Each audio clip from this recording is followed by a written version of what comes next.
You be sure just say just what the tape says. ஒளிநடாக்கள் சொல்லுவதையே சொல்ல நீங்கள் லட்சியமுள்ளவர்களாயிருங்கள். Don't say nothing else. See, because I don't say that of my own. It's him that says it. வேறொன்றையும் சொல்லாதீர்கள். புரிகின்றதா? காரணம், இதை நான் என் சுயமாய் சொல்லவில்லை. தேவன் தான் இதை கூறுகிறார்.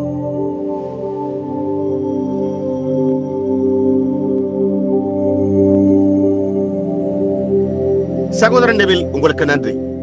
நான் இந்த காலையில் கூறினது போன்றே கர்த்தருடைய வீட்டிற்கு வருவது எப்பொழுதும் நன்மையாகவே உள்ளது. அன்றொரு நாள் என்னுடைய வீட்டில் அவள் பாட நான் கேட்டிருந்த ஒரு பாடலை இன்றிரவு பாடுவதற்கு நான் இங்கு சிறு பெண் பிள்ளைகளை அழைக்கும் ஒரு விதமான நோக்கத்தில் இருந்தேன். நமக்கு அதற்கான நேரம் இன்னும் உள்ளது என்று நான் நினைக்கிறேன். அவள் அதிக நாணம் அடையாமல் இருந்தால் நலமாயிருக்கும். செல்வி ஜெப்ரிஸ் அவர்களே, அங்கே நீங்கள் பாடின அந்த சிறு பாடலை குறித்து என்ன நினைக்கிறீர்கள்? நான் உள்ளே வந்தபோது அது பாடப்படுவதை கேட்டேன். அது எனக்கு மிகவும் பிடித்திருந்தது. நான் உங்களை அந்த பாடலை மீண்டும் பாடும்படி கேட்டுக்கொள்வதனால் உங்களை சங்கடப்படுத்திக் கொண்டிருக்கவில்லை என்று நான் நம்புகிறேன். அவருடைய நாமத்தை எனக்கு சொல்லுங்கள், அல்லது அதை போன்ற ஏதோ ஒரு பாடல். அது இதுதானே? நான் அதை மீண்டுமாக கேட்க விரும்புகிறேன். நீங்கள் யாவரும் அதை கேட்டு மகிழ்வீர்கள் என்று நான் அறிவேன். ஓ, நான் அதை விரும்புகிறேன். நான் அவருடைய நாமத்தை நேசிக்கிறேன். அந்த சிறு பெண்ணை பாட வைக்கும்படிக்கு என்னை நினைக்க தூண்டியது எது என்று உங்களுக்கு தெரியுமா? அவள் என்னுடைய சிறு பெண் ரெபேக்காளுக்கு பள்ளி தோழியாய் இருக்கிறாள். நான் அன்றொரு நாள் காலை திரும்பி வந்து என்னுடைய அறையில் ஏதோ ஒன்றை செய்து கொண்டிருந்த போது நான் அவள் அந்த பாடலை பாடுவதை கேட்டேன். அப்பொழுது நான், பாருங்கள், எப்போதாவது நான் அவளை சபையில் அதை பாட வைக்க வேண்டும் என்று எண்ணினேன். நான் பிள்ளைகளை பள்ளிக்கு அழைத்து சென்ற வழியில் நான் பாடுவதை குறித்து அவளிடத்தில் பேசினேன். அதற்கு அவள், நான் அப்படியே எழும்பிய போது என்றாள். நான் அதே வார்த்தைகளில் அதை கூறாமல் இருக்கலாம். ஆனால் அவள், அன்றொரு இரவு நான் எழுந்தபோது, இல்லை, படுக்கையில் இருந்தபோது அந்த பாடலை குறித்து சிந்தித்துக் கொண்டிருந்தேன். அப்பொழுது நான் அதனால் அப்பேற்பட்ட ஒரு ஆசீர்வாதத்தை பெற்றுக் கொண்டேன் என்று கூறினாள். பாருங்கள், அப்பொழுது நான் விசேஷமாக இந்த சமுதாயத்தில், இந்த பட்டணத்தில் உள்ள 13 to 19 வயதிற்குட்பட்ட ஒரு இளம்பெண், அவளுக்குண்டான பரிசுத்தாவியின் ஆசீர்வாதத்தை குறித்து பேசுவதென்பது கவனிக்கப்பட வேண்டிய ஒன்றாய் உள்ளது என்று எண்ணினேன். நமக்கு அதை போன்றுள்ள பருவ பெண்களே அதிகம் தேவை. நாம் அவ்வாறு அவர்கள் நடந்து கொள்வதையே விரும்புகிறோம். இங்கே ஒரு சில நிமிடங்களுக்கு முன்பு இந்த மற்றொரு சிறு பெண்ணும் கூட பாடினாள். அவளுடைய பெயர் எனக்கு தெரியவில்லை. ஆனால் அந்த சிறு பிள்ளைகள், 19 வயதிற்குட்பட்ட அந்த சிறு பெண் பிள்ளைகள் பாடினதை கேட்டு மகிழ்ந்தேன்.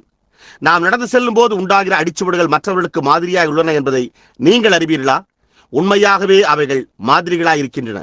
சில ஆண்டுகளுக்கு முன்னர் நிகழ்ந்த ஒரு பழைய சம்பவம். அதாவது, இங்கிலாந்தில் ஒரு மனிதன் இருந்தானாம். அவன் கிறிஸ்துமஸ் நேரத்தின் போது வெளியே சென்று ஒரு சிறு நட்பின் ஐக்கியத்திற்காக மது அருந்தலாம் என்று எண்ணினானாம். அப்பொழுது அவன் தன்னுடைய அயலகத்தார் மத்தியில் சென்று தன்னுடைய அன்பளிப்புகளை பரிமாறிக்கொண்டிருக்க, அப்பொழுது ஒவ்வொருவரும் அவனிடத்தில், ஜான், இப்பொழுது இந்த மதுவிலிருந்து சற்று பருகு என்று கூறினாராம்.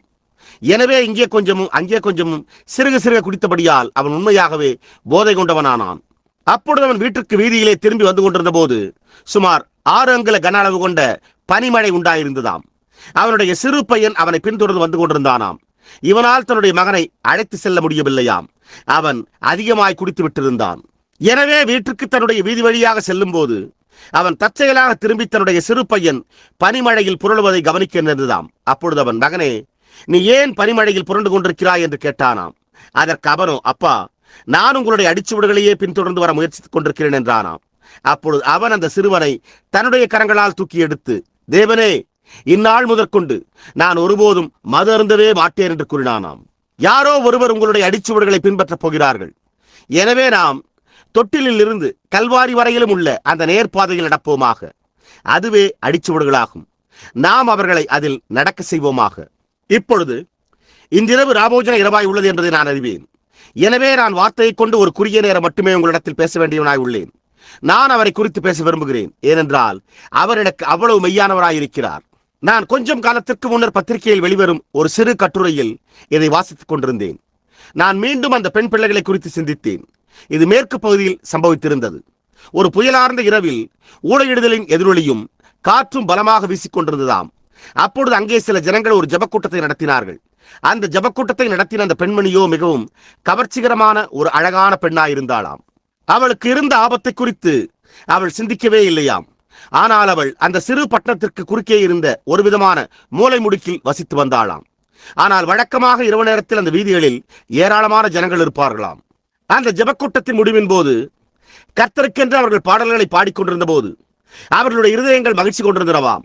சற்று நேரத்திற்கு முன்னர் சகோதரன் பீலர் சாட்சி பகர்ந்த போது உண்டாயிருந்தது போன்றே அவர்கள் யாவரும் அதை குறித்து உணர்ந்திருப்பர் என்று நான் யூகிக்கிறேன். அவ்வளவு மகிழ்ச்சியாய் இருந்தனராம். அவர்களால் அந்த சந்தோஷத்தை அடக்கிக் கொள்ள முடியாதிருந்ததாம். ஆயினும் அதை ஏதோ ஒரு விதத்தில் சற்று விட்டு செல்ல வேண்டியதாயிருந்ததாம். அங்கே கடைசியாக ஆமேன் என்று கூறப்பட்ட பிறகு அவர்கள் யாவரும் தங்களுடைய வழியில் தங்களுடைய வீடுகளுக்கு சென்று விட்டார்களாம். அப்பொழுது அந்த சிறு வாலிப பெண்மணியோ தன்னுடைய மகளிர் மேற்சட்டையை எடுத்து அணிந்து கொண்டு கழுத்துப்பட்டையை தூக்கிவிட்டு மேற்சட்டையின் முன்புறத்தை பொத்தான்களால் பூட்டி வீதியில் நடக்க துவங்கினாளாம். அந்த குளிரார்ந்த இரவோ அவர்கள் ஒவ்வொருவரையும் குளிர்காயும் தங்களுடைய வீட்டு அனல் கணப்பண்டைக்கு விரைந்தோட செய்திருந்தது என்பதை அவள் அறிந்து கொண்டாள். அவள் மாத்திரம் தனிமையாய் வீதியில் இருப்பதை அறிந்தாள். அப்பொழுது ஏதோ ஒரு அபாயம் அவளை நோக்கி வட்டமிட துவங்குவது போன்று தென்பட்டதாம். உங்களுக்கு தெரியுமா, வந்து கொண்டிருக்கிற அந்த காரியங்களை குறித்து, அந்த அபாயங்களிலிருந்து தப்பிக்க பரிசுத்த ஆவியானவரால் அதை குறித்து நம்மை எச்சரிக்க முடியும் என்பதற்காக நான் மிகவும் மகிழ்ச்சியாயிருக்கிறேன். அவளோ பயத்தை குறித்தே சிந்தனையற்றவளாயிருந்தாளாம். அவள் கைவிட மாட்டார், கைவிடவே மாட்டார் என்ற அந்த பழைய பாடலை பாடினாளாம். அவள் அந்த நகரத்தினூடாக நடந்து சென்ற போது எவருமே அவளை தொல்லைப்படுத்தப் போவதில்லை என்பது போன்று தென்பட்டதாம். ஆனால் திடீரென்று அவளுக்கு பெரிதான ஒரு பயம் உண்டானதாம். அவள் நோக்கி பார்த்தபோது அவளுக்கு அருகிலிருந்து இந்த விதமாக கரங்களை கட்டிக்கொண்டு பயங்கரமான தோற்றம் கொண்ட ஒரு மனிதன் அவளை நோக்கி வருவதை கண்டாளாம். அதிலிருந்து தப்பிக்க வழியே இல்லாதிருந்ததாம். இது ஒரு உண்மை சம்பவமாகும். ஆகையால் அவளால் ஓட முடியவில்லையாம். ஏனென்றால் அவ்வாறு ஓடினால் அவன் பிடித்துக் கொள்வான். அப்பொழுது ஒரே ஒரு காரியம்தான் செய்ய வேண்டி இருந்ததாம். அவளால் கூச்சலிடவும் முடியாதிருந்ததாம். ஏனென்றால் காற்றோ மிகவும் பலமாக வீசிக்கொண்டிருந்ததாம். அதாவது அவளுடைய சரீரத்தையே வீதியிலிருந்து தூக்கி செல்லும் அளவிற்கு வீசிக்கொண்டிருந்ததாம். எனவே அவளால் எவரும் கேட்கும்படி ஒருபோதும் கூச்சலிட முடியாதிருந்ததாம். அந்த பனிமழையோ கண்ணை மறைத்துக் கொண்டிருந்ததாம். அப்பொழுது ஒரே ஒரு காரியம் மட்டுமே செய்ய வேண்டியதாக இருந்ததாம். அது ஜெபமாயிருந்ததாம். ஆகையால் அவள் தன்னுடைய தாழ்ந்த குரலில் தேவனிடத்தில் ரகசியமான முறையில் ஜெபத்தை ஏறெடுக்க துவங்கினாளாம். அப்பொழுது உடனடியாக திடீரென்று ஒரு வாசலின் அருகே மிகப்பெரிய ஒரு நாய் நின்றதாம். ஆனால் அது எங்கிருந்து வந்தது என்று அவளுக்கு தெரியவே தெரியாது என்று கூறினாளாம். அந்த நாய் தன்னுடைய முடியை சிலிர்த்தவாறு இருப்பதோடு அவளுக்கு அருகில் நடந்து சென்று அந்த மனிதன் இருந்த பக்கமாக வந்து மிகவும் கொடூரமான முறையில் உரிமை குறைத்துக் கொண்டே அந்த மனிதனுக்கு அருகில் சென்றதாம். அப்பொழுது அந்த மனிதன் அந்த வீதியை விட்டு சென்றவுடனே அந்த நாய் திரும்பி வந்து அந்த வாசலண்டையிலேயே படுத்துக் கொண்டதாம். தேவன் தமக்கு சொந்தமானவர்களுக்காகவே அக்கறை கொள்வார். தேவன் சில நேரங்களில் தம்முடைய மகிமையையும் தம்முடைய பாதுகாப்பையும் காண்பிக்கும்படிக்கு ஒரு நாயினூடாகவோ அல்லது ஒரு மிருகத்தினூடாகவோ அல்லது வேறேதோ வழியினூடாகவோ கிரியை செய்கிறார். என்னுடைய பாவங்களின் மன்னிப்பிலும் நான் என்னுடைய பாவங்களை அவரிடத்தில் தினந்தோறும் அறிக்கையிடும் போது அவைகள் இரத்தத்தின் கீழ் இருக்கின்றன என்ற உறுதியோடு நான் அவரை அறிந்துள்ளதற்காக நான் மிகவும் மகிழ்ச்சி அடைகிறேன். இந்த காலை செய்தியில் நான் சற்று கரடமுடாக அல்லது சற்று நயமற்ற முறையில் பேசினதாக தென்பட்டிருக்கலாம். ஆனால் அது ஒரு சுகமளிக்கும் ஆராதனைக்கான பொருள் கொண்ட விளக்க செய்தியை அதிகமாக கொண்டிருக்கவில்லை. ஆனால் இதை அறிந்து கொள்ள நான் போதிய காலம் ஜீவித்து விட்டேன். சகோதரன் டோனி, ஒரு மனிதன் ஒரு காரியத்தை செய்ய வழிநடத்தப்படுவதை உணர்கிற போது அவன் அதை செய்வானேயானால் அப்பொழுது தேவன் அதனுடைய எஞ்சிய காரியத்தை ஒரு தனி சிறப்பு வாய்ந்த முறையில் பொறுப்பேற்றுக் கொள்கிறார். இது இங்கே முதன்முறையாக அந்த விதமாக சம்பவித்தது. நாம் வழக்கமாக ஜெபாட்டைகளை கொடுக்க ஜனங்களோ எழும்பி நிற்பர்.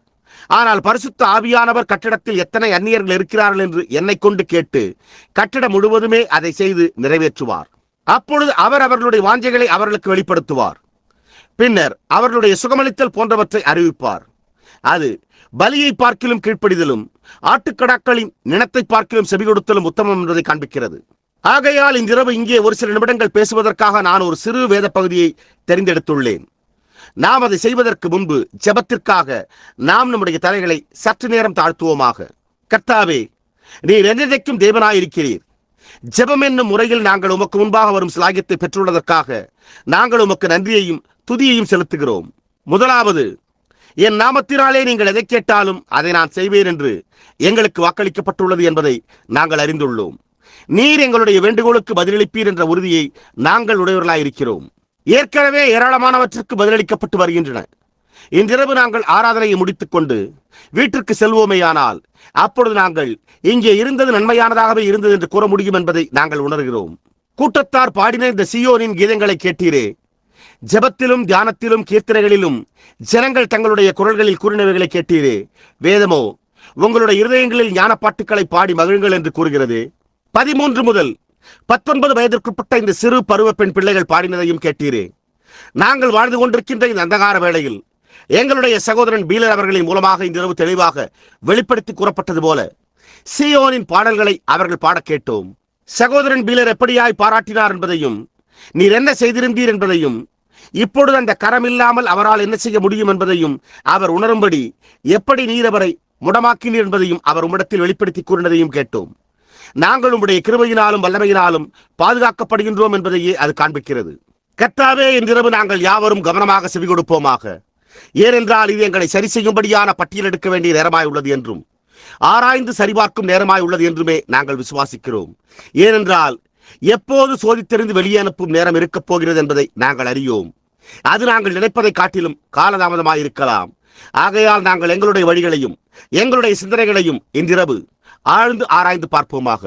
நீர் வார்த்தையில் ஒரு சில நிமிடங்கள் எங்களிடத்தில் பேச வேண்டும் என்றும் அதன் பின்னர் நடைபெறவிருக்கும் ராபோஜன ஆராதனையில் எங்களை ஆசீர்வதிக்க வேண்டும் என்றும் நாங்கள் ஜெபிக்கிறோம். நாங்கள் இந்த பிற்கப்பட்ட அப்பத்துண்டுகளையும் திராட்சரசத்தையும் உட்கொள்ளும் போது அது எங்களுடைய பாவ மன்னிப்பிற்காக நொறுங்குண்ட உம்முடைய சரீரத்தையும் சிந்தப்பட்ட இரத்தத்தையுமே சுட்டிக்காட்டுகிறது. இன்றிரவு அதிகமாக நேசிக்கப்படுகின்ற எங்களுடைய போதகர் சுகவீனமாயிருக்கிறார். ஆனால் அவர் எங்களுடைய தொலைபேசி உரையாடலில் அந்த சுகவீனத்தை பீடத்தின் மேல் வைத்திருக்கிறேன் என்றே கூறினார். கர்த்தாவே, நீர் அதை ஏற்றுக்கொள்வீர் என்று நான் நிச்சயம் நம்புகிறேன். நான் மேலும் அவருக்காக ஒரு ஜெபத்தை ஏறெடுக்கிறேன். ஏனென்றால் நாங்கள் அவரை நேசிக்கிறோம். எங்களுக்கு அவர் தேவை. அவருக்காகவும் அவருடைய குடும்பத்தினருக்காகவும் மற்றும் இங்குள்ள ஒவ்வொரு குடும்பத்தினருக்காகவும் இன்றிரவு கூறப்பட்ட எல்லா வேண்டுகோள்களுக்காகவும் கூறப்படாமல் இருக்கின்ற வேண்டுகோள்களுக்காகவும் கூட நாங்கள் ஜெபிக்கிறோம். மேலும் கூட்டங்களில் எங்களை ஆசீர்வதியும். ஏனென்றால் நாங்கள் அதை உம்முடைய குமாரனாகிய இயேசுவின் நாமத்தில் வேண்டிக் கொள்ளுகிறோம். ஆமேன். நான் இங்கு ஒரு சிறு வேத பகுதியை வாசிக்க விரும்புகிறேன். அதை ராஜாக்களின் 1ஆம் புஸ்தகம் 19ஆம் அதிகாரத்திலிருந்து கண்டெடுத்துள்ளேன். எனவே அதை 9வது வசனத்திலிருந்து வாசிக்கிறேன். அங்கே அவன் ஒரு கெபிக்குள் போய் தங்கினான். இதோ கர்த்தருடைய வார்த்தை அவனுக்கு உண்டாகி, அவர், எலியாவே, இங்கு உனக்கு என்ன காரியம் என்றார். அதற்கு அவன், சேனைகளின் தேவனாகிய கர்த்தருக்காக வெகு பக்தி வைராக்கியமாயிருந்தேன். இஸ்ரவேல் புத்திரர் உமது உடன்படிக்கையை தள்ளிவிட்டார்கள். உம்முடைய பலிபீடங்களை இடித்து உம்முடைய தீர்க்கதரிசிகளை பட்டயத்தினால் கொன்று போட்டார்கள். நான் ஒருவன் மாத்திரம் மீதியாயிருக்கிறேன். என் பிராணனையும் வாங்க தேடுகிறார்கள் என்றான். அப்பொழுது அவர், நீ வெளியே வந்து கர்த்தருக்கு முன்பாக பர்வதத்தில் நில் என்றார். அப்பொழுது இதோ கர்த்தர் கடந்து போனார். கர்த்தருக்கு முன்பாக பர்வதங்களை பிளக்கிறதும் கன்மலைகளை உடைக்கிறதுமான பலத்த பெருங்காற்று உண்டாயிற்று. ஆனாலும் அந்த காற்றிலே கர்த்தர் இருக்கவில்லை. காற்றுக்கு பின் பூமி அதிர்ச்சி உண்டானது. பூமி அதிர்ச்சியிலும் கர்த்தர் இருக்கவில்லை. பூமி அதிர்ச்சிக்கு பின் அக்கினி உண்டாயிற்று. அக்கினியிலும் கர்த்தர் இருக்கவில்லை. அக்கினிக்கு பின் அமர்ந்த மெல்லிய சத்தம் உண்டாயிற்று. அதை எலியா கேட்டபோது தன் சால்வையினால் தன் முகத்தை மூடிக்கொண்டு வெளியே வந்து கெபியின் வாசலில் நின்றான். அப்பொழுது இதோ எலியாவே, எங்கே உனக்கு என்ன காரியம் என்கிற சத்தம் அவனுக்கு உண்டாயிற்று. நான் ஒரு சில நிமிடங்களுக்காக ஒரு பாடப்பொருளை எடுக்க விரும்புகிறேன். அது இங்கே உனக்கு என்ன காரியம் என்பதாகும். எலியா ஒரு கடினமான நாளை உடையவனாயிருந்தான். அவன் கர்மேல் பர்வதத்தின் மேல் இருந்து வந்தான். அவன் கர்த்தருடைய மகிமை இறங்கி வந்ததை கண்டிருந்தான். அவன் வானத்திலிருந்து அக்கினி வர வேண்டும் என்று ஜெபித்திருந்தான். அதன் பின்னர் பூமியின் மேல் மழை பொழிய வேண்டும் என்று ஜெபித்திருந்தான். இந்த எல்லா சிரமத்தினூடாகவும் இருந்த காரணத்தால் அவனுடைய நிலையானது கிட்டத்தட்ட பொறுமையை இழக்கும் உணர்வை கொண்டவனாயிருந்தான். ஓ, என்னால் அவனுக்காக எவ்வாறு உள்ளுணர்வு கொள்ள முடிகிறது. முதலாவது, அவன் இங்கே ஒரு பின்வாங்கி போன தேச ஜனங்களுக்காக பிரசங்கிப்பதை நாம் கண்டறிகிறோம். ஆனால் ஒரு எசபேல் என்பவளோ தன்னுடைய வழியிலேயே இருக்க விரும்பினாள்.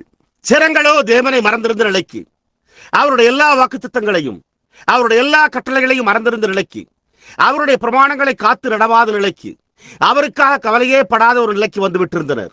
அவை எல்லாவற்றுக்கும் மத்தியிலும் எலியா இருந்த போதிலும் அவனால் எதனோடும் ஒப்புரவாக முடியவில்லை. அவன் தன்னுடைய திட நம்பிக்கைகளின் பேரில் உண்மையாய் நிற்க வேண்டியதாயிற்று. ஓ, அது எவ்வாறு இந்நாளை பிரதிபலிக்கிறது. அவர்களுக்கு எசபேல் என்னும் பெயர் கொண்ட ஒரு ராணி இருந்தாள். அவள் இஸ்ரவேலின் பிள்ளைகள் எல்லோரையும் தன்னுடைய நவீன விசித்திரமான வாழ்க்கையினால் வழிதவறி போகும்படி வழிநடத்தி இருந்தாள். அவர்கள் வேசித்தனம் பண்ணவும் பொல்லாத காரியங்களை செய்யவும் அவள் தூண்டினாள். அது அப்படியே இன்றைக்கு ஒரு நல்ல இணைவான பொருத்தமாய் இருக்கிறது அல்லவா? ஆனால் எலியா இவை எல்லாவற்றுக்கும் மத்தியிலும் இருந்தான். அதே சமயத்தில் அநேக இஸ்ரவேல் புத்திரர்கள் அவர்களில் ஆயிரக்கணக்கானோர் ஒப்புரவாகி நவீன போக்கு கொண்ட வாழ்க்கையே வாழ விரும்பினர். அதே சமயத்தில் எலியாவோ அதனோடு ஒப்புரவாக மனதில்லாதிருந்தான்.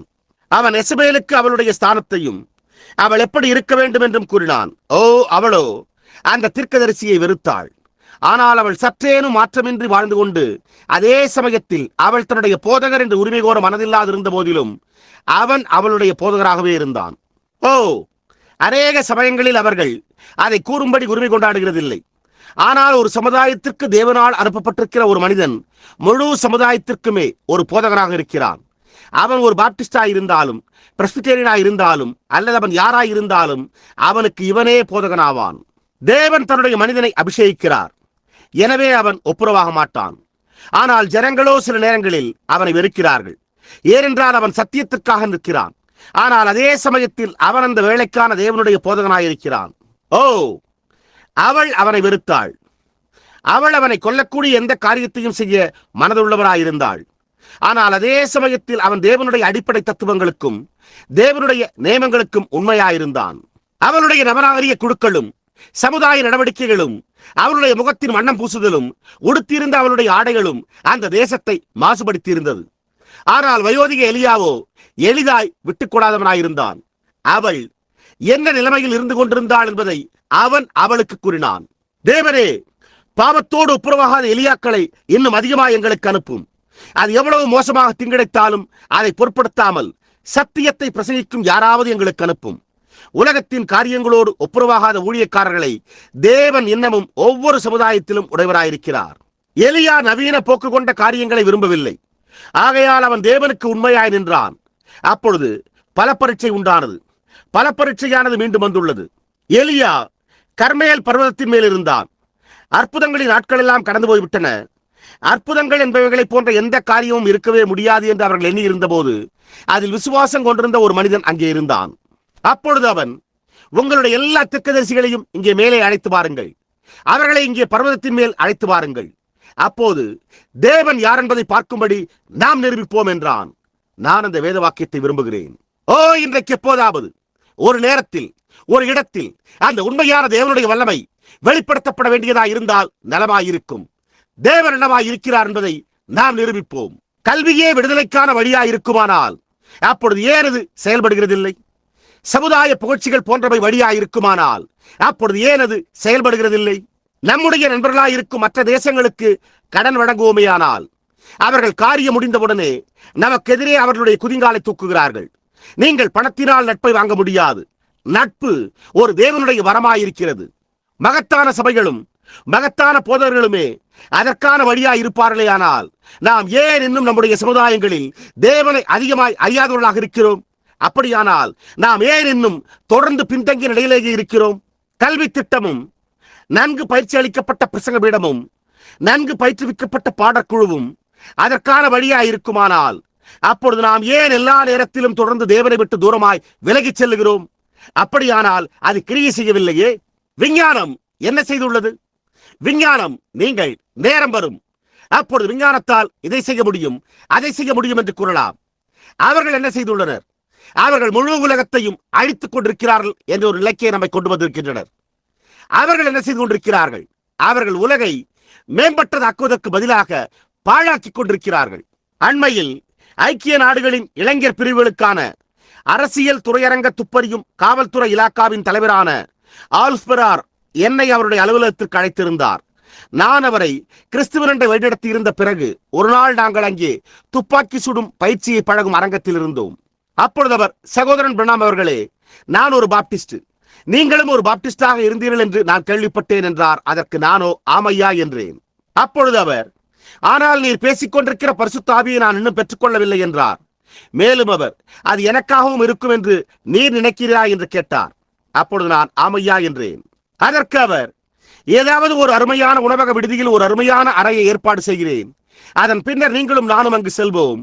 அப்பொழுது அவர் ஒரு கால் அந்த உணவக விடுதிக்கு வந்து என்னை அவருடைய ஆவியினால் நிரப்புவார் என்றார். அதற்கு நான், உமக்கு ஒரு உணவக விடுதி அறை வேண்டியதில்லையே என்றேன். அப்பொழுது அவரோ, அப்படியானால் அவர் என்னை எங்கே சந்திப்பார் என்று கேட்டார். அதற்கு நான், இங்கேயே சந்திப்பார் என்றேன். அப்பொழுது அவர் இந்த பயிற்சி அரங்கத்திற்குள் வரமாட்டார், அவர் இங்கே இந்த துப்பாக்கி சூடும் பயிற்சி அரங்கத்திற்குள் வருவாரா என்று கேட்டார்.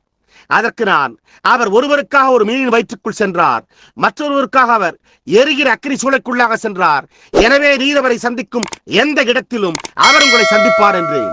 நிச்சயமாக தேவன் உங்களை சந்திக்க விரும்புகிறார். அவர் உங்களோடு அதை குறித்து பேச விரும்புகிறார். நீங்கள் எங்கே இருக்கிறீர்களோ அங்கேயே அவர் வருவார். இப்பொழுது யெசபேல் தேசத்தை மாசுபடுத்தி இருந்தாள். எலியா ஒரு சிரமத்தின் பேரிலான உணர்ச்சி துடிப்புடையவனாய் இருந்து வந்தான். தேவன் இன்னமும் தேவனாய் இருக்கிறார் என்று நிரூபிக்கும்படி அவன் பர்வதத்தின் மேல் மகத்தான அற்புதங்களையும் அடையாளங்களையும் நிகழ்த்தி இருந்தான். ஆனால் அவனால் ஒரு அற்புதத்தின் மூலமாகவே அதற்கு பதிலளிக்க முடிந்தது. அது என்ன ஒரு விளைவை கொண்டு வந்தது? அவனுடைய சொந்த ஜீவனுக்கான ஒரு பயமுறுத்துதலையே. அது ஒரு உலகளாவிய எழுப்புதலுக்கு பதிலாக எண்ணத்தை கொண்டு வந்தது. அது அவனுடைய ஜீவனுக்கு ஒரு பயமுறுத்துதலையே கொண்டு வந்தது. யெசபேல் ஆகாப் இந்த காரியங்களை அவனிடத்தில் கூறின போது அவள், நான் நாளை இந்நேரத்தில் அவனுடைய தலையை துண்டிக்காமற் போனால் தேவர்கள் அதற்கு சரியாகவும் அதற்கு அதிகமாகவும் எனக்கு செய்ய கடவர்கள் என்றாள். தேவனை தன்னுடைய இதயத்திற்குள் கொண்டிருந்த எலியா தேவன் இன்னமும் தேவனாய் இருக்கிறார் என்று ஜனங்களுக்கு காண்பிக்க முயற்சித்துக் கொண்டிருந்தான். எனவே இதுவோ அவனை உணர்ச்சி பொங்க திடுக்கிட செய்திருந்தது. ஆகையால் அவன் அதை கேட்டபோது அவன் வனாந்திரத்துக்குள்ளாக ஓடினான். அப்பொழுது அவன் அங்கே ஆறுதலை கண்டடைய முயற்சித்து ஒரு சூறை செடியின் கீழ் படுத்துக் கொண்டான். அவர் தம்முடைய ஊழியக்காரனை தூரமாய் அனுப்பியிருந்தார். அவர் அவனை அங்கேயே இருக்கும்படி விட்டுவிட்டார். இப்பொழுது நம்முடைய சம்பவ பகுதி 3 வித்தியாசமான ஸ்தலங்களுக்குள்ளாக செல்லுகிறது. ஒன்று கர்மேல் பர்வதம், அடுத்தது சூறை செடியின் கீழே, மூன்றாவது ஸ்தலம் தேவன் அவனை சந்திக்கிறார். அவன் ஒரு குகையில் இருக்கிறான். இது மிகவும் வினோதமாய் உள்ளது. இங்குள்ள போதகரும் மற்ற ஊழியக்காரர்களும் இதை அறிந்திருக்கிறார்கள். கவனியுங்கள்.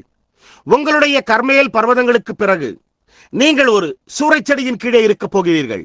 ஒரு மனிதன் எப்பொழுதாவது ஒரு ஆசீர்வாதத்தை உடையவனாய் இருக்கும் போது, தேவனுடைய வல்லமை ஊற்றப்படுகிற போது, அது அவனுக்காக ஏதோ ஒரு காரியத்தை செய்கிறது. பாருங்கள், அப்பொழுது சாத்தான் பாதையில் இருக்கிறான். நினைவிருக்கட்டும், ஞாயிற்றுக்கிழமையான ஒரு நல்ல நாளுக்கு பிறகு அதற்கு அடுத்த நாள் திங்கட்கிழமை அது ஒரு கடினமான காரியமாய் இருக்க போவதாயிருக்கும். ஏனென்றால் அதற்கு முந்தின நாள் பரிசுத்த ஆவியானவர் உங்களுக்காக மனதில் பதிய வைத்ததை, அதிலிருந்து உங்களுடைய அந்த நம்பிக்கையை இடித்து தள்ளக்கூடிய ஒவ்வொரு காரியத்தையும் அவன் செய்ய போகிறான். ஆகையால் எலியா ஒரு மிக கடுமையான நாளை உடையவனாயிருந்தான். ஆனால் எப்படி இருந்த போதிலும் அவன் பதட்டமான நிலையை உடையவனாயிருந்தான். எல்லா தீர்க்கதரிசிகளுமே பித்து பிடித்தவர்கள் என்று அறிவிக்கப்பட்டிருந்தனர். இயேசு கிறிஸ்து பித்து பிடித்தவர் என்று அறிவிக்கப்பட்டார். ஒவ்வொரு அப்போஸ்தலர்களுமே பொது ஜனங்களால் பித்து பிடித்தவர்கள் என்று அறிவிக்கப்பட்டனர். ஏனென்றால் அவர்களுடைய ஊழியமானது அவர்கள் தங்களுடைய சிந்தையை இழந்துவிட்டனர் என்று ஜனங்கள் எண்ணிக்கொள்ளும் அளவிற்கு மிகவும் இயற்கைக்கு மேம்பட்டதாயிருந்தது. கிறிஸ்து இயேசுவுக்குள் தேவபக்தியாரடக்க மனதாயிருக்கிற யாவரும் துன்பப்படுவார்கள். அப்பொழுது நீங்கள் ஒரு வித்தியாசமான நபராய் மாறுகிறீர்கள். சகோதரன் பீலர் பின்னால் உள்ள தன்னுடைய அடையாளத்தை குறித்து கூறினது போல, நீங்கள் மீண்டும் பிறக்கின்றீர்கள். நீங்கள் கிறிஸ்துவுக்குள் ஒரு புதிய சிருஷ்டியாய் இருக்கிறீர்கள். பழைய காரியங்கள் ஒழிந்து போயின. நீங்கள் மரணத்தை விட்டு நீங்கி ஜீவனுக்குட்பட்டிருக்கும் போது உலகத்தின் மாம்ச பிரகாரமான காரியங்கள் உங்களை இன்னும் பற்றி பிடித்திருக்கவில்லை. நீங்களும் அவைகளை இன்னும் பற்றி பிடித்திருக்கவில்லை. தேவன் ஒரு மனிதனை பற்றி பிடிக்கிற போது ஒரு சபையில் அவர் செய்கிற முதலாவது காரியம், அதை உலக பிரகாரமானதிலிருந்து பரிசுத்தத்திற்கு கொண்டு வருகிறார். அவர் அதை மரணத்திலிருந்து ஜீவனுக்குள்ளாக கொண்டு வருகிறார். அது மீண்டும் பிறந்துள்ளது. அது புதியதாய் உள்ளது. அதனுடைய எண்ணங்கள் புதிதாக இருக்கின்றன. இன்றைக்கு அதை போன்ற ஒரு எழுப்புதலே நமக்கு தேவை. மெய்யாகவே உண்மையாய் உள்ளது. ஓ, நாம் ஆவியின் அபிஷேக முழுகுதலை உடையவர்களாய் இருந்து வந்தோம். நாம் ஆவிக்குரிய ஆசீர்வாதங்களையும் ஆவிக்குரிய கிளர்ச்சிகளையும் உடையவர்களாய் இருந்தோம். ஆனால் நமக்கு இனி அது தேவையில்லை. ஜனங்களுடைய இருதயங்களில் ஜீவிக்கிற தேவனுடைய ஒரு ஆவியின் எழுப்புதலே நமக்கு தேவை. நமக்கு அதிகமான ஆவியின் அபிஷேக முழுகுதலோ அல்லது ஆவிக்குரிய பிரகாரமான கிளர்ச்சி ஊட்டுதலோ தேவையில்லை. நமக்கு ஒரு எழுப்புதலே தேவை. அதுவே நாம் பெற்றுள்ளதை உயிர்ப்பிக்கக்கூடியதாக இருக்கிறது. ஒரு ஆவிக்குரிய பிரகாரமான கிளர்ச்சி ஊட்டுதல் அல்ல. சில சமயங்களில் அது பலதரப்பட்ட ஜனங்களை கொண்டு வர காரணமாக அமைகிறது. ஆனால் நமக்கோ சலித்து பிரித்து புடைத்தெடுக்கும் ஒரு எழுப்புதலே தேவை. அதுவே எல்லா காரியங்களையும் பிரித்து அகற்றிவிடும். கடற்கரை அருகே நின்று பார்ப்பது போன்றுள்ளது. ஒரு சில வாரங்களுக்கு முன்பு நான் பியூரிட்டோ ரிக்கோ என்ற இடத்திலுள்ள சில சகோதரர்களிடத்தில் பேசிக் கொண்டிருந்தேன். அதாவது, நான் அந்த பெரிய சமுத்திரத்தை கண்டபோது ஒரு பெரிய புயலின் போது அலைகளோ இந்த கூடாரத்தை பார்க்கிலும் உயரமாயிருந்தன. அப்பொழுது நான், அது என்னவென்று உங்களுக்கு தெரியுமா? அது அமைதியாக இருந்தபோது பெற்றிருந்த தண்ணீரை காட்டிலும் ஒரு துளி தண்ணீரை கூட கூடுதலாக பெற்றிருக்கவில்லை.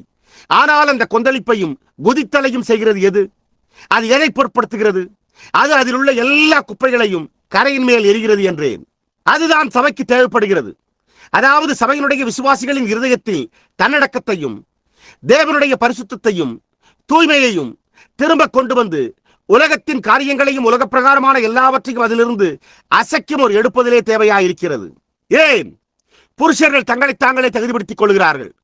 அவர்கள் எப்பொழுதாவது ஒரு தடவை கூட தங்களுடைய ஆவியில் எழுப்புதல் அடைகிறதில்லை.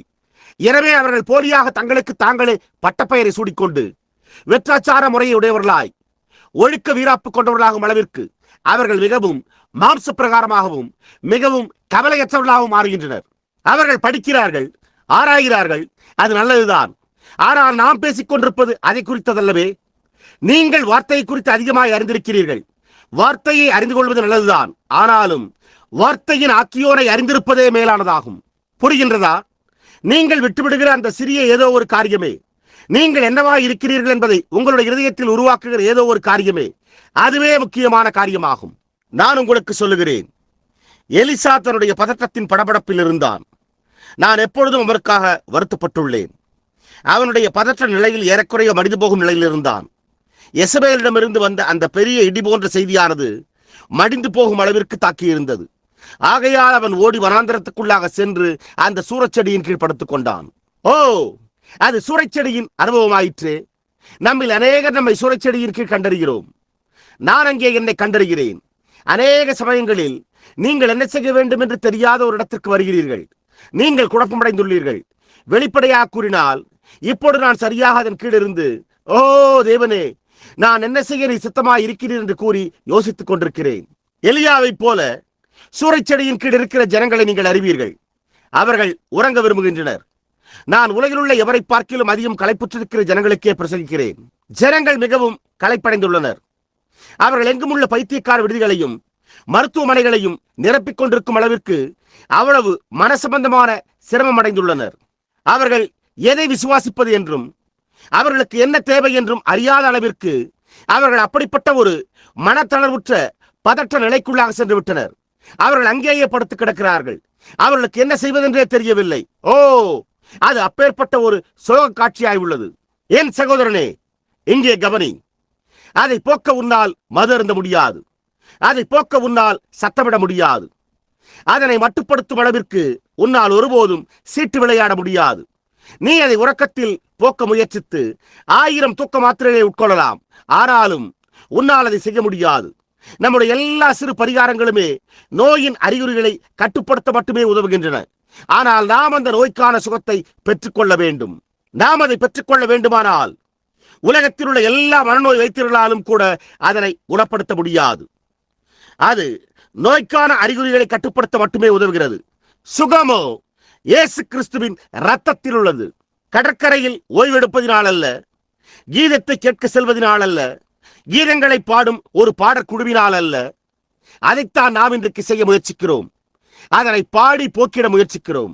ஓ, நாம் நம்மை ஜோன்ஸை போன்றாக்கிக் கொள்வோம். நாம் வித்தியாசமான ஏதோ ஒரு காரியத்தை செய்ய முயற்சித்துக் கொண்டிருக்கிறோம். நாம் அதை போக்க கல்வி பயில முயற்சித்துக் கொண்டிருக்கிறோம். அதை செய்வதற்கு ஒரே ஒரு வழி மாத்திரமே உண்டு. அது உண்மைகளை நோக்குவதாகும். அது உண்மை. ஓ, நீங்கள் நிலைகுலைந்து குழப்பமடைந்திருந்தால் சபையில் சேர்ந்து கொள்ளாதீர்கள். கிறிஸ்துவண்டை வாருங்கள். அது மாத்திரமே பரிகாரமாகும். வேறெதிலும் ஈடுபட வேண்டாம். வேறெதையும் புதிதாக துவங்க வேண்டாம். அப்படியே புதிய ஜீவனை பெற்றுக் கொள்ளுங்கள். கிறிஸ்துவே பதிலாயிருக்கிறார். அவன் அங்கே சூறைச்செடியின் கீழ் படுத்திருந்தான். அவனுக்கு என்ன செய்ய வேண்டும் என்றே தெரியவில்லை.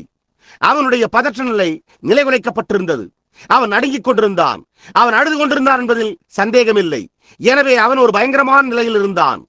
நம்மில் அநேக விசேஷமாக ஒரு கர்மேல் பர்வத அனுபவத்திற்கு பிறகு அந்த ஸ்தானங்களை அடைந்துள்ளோம். அன்று ஒரு நாள் அதை குறித்து யாரோ ஒருவரால் என்னிடம் கேட்கப்பட்டது. அது எப்படி என்னவாயிருக்கும்?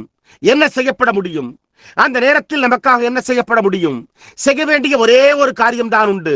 அது உங்களையே தேவனிடத்தில் ஒப்புக் கொடுப்பதாகும். இப்பொழுது ஒரு மனிதனால் அதிகமாக வேலையில் தன்னை ஈடுபடுத்திக் கொள்ள முடியும். அதே சமயத்தில் ஒரு மனிதனால் தன்னை குறைவான வேலையிலும் ஈடுபடுத்திக் கொள்ள முடியும். இந்த மனிதனுக்கு உணவு தேவை என்பதை தேவன் அறிந்திருந்தார். எனவே அவனுக்கு புசிக்க ஏதோ ஒன்று தேவைப்பட்டது. இங்குள்ள இந்த இடத்திலே கீழே அவன் படுத்துக் கொண்டிருந்தான். அப்பொழுது அவனுக்காக ஏதோ ஒரு காரியத்தை தேவன் செய்ய வேண்டியதாக இருந்தது.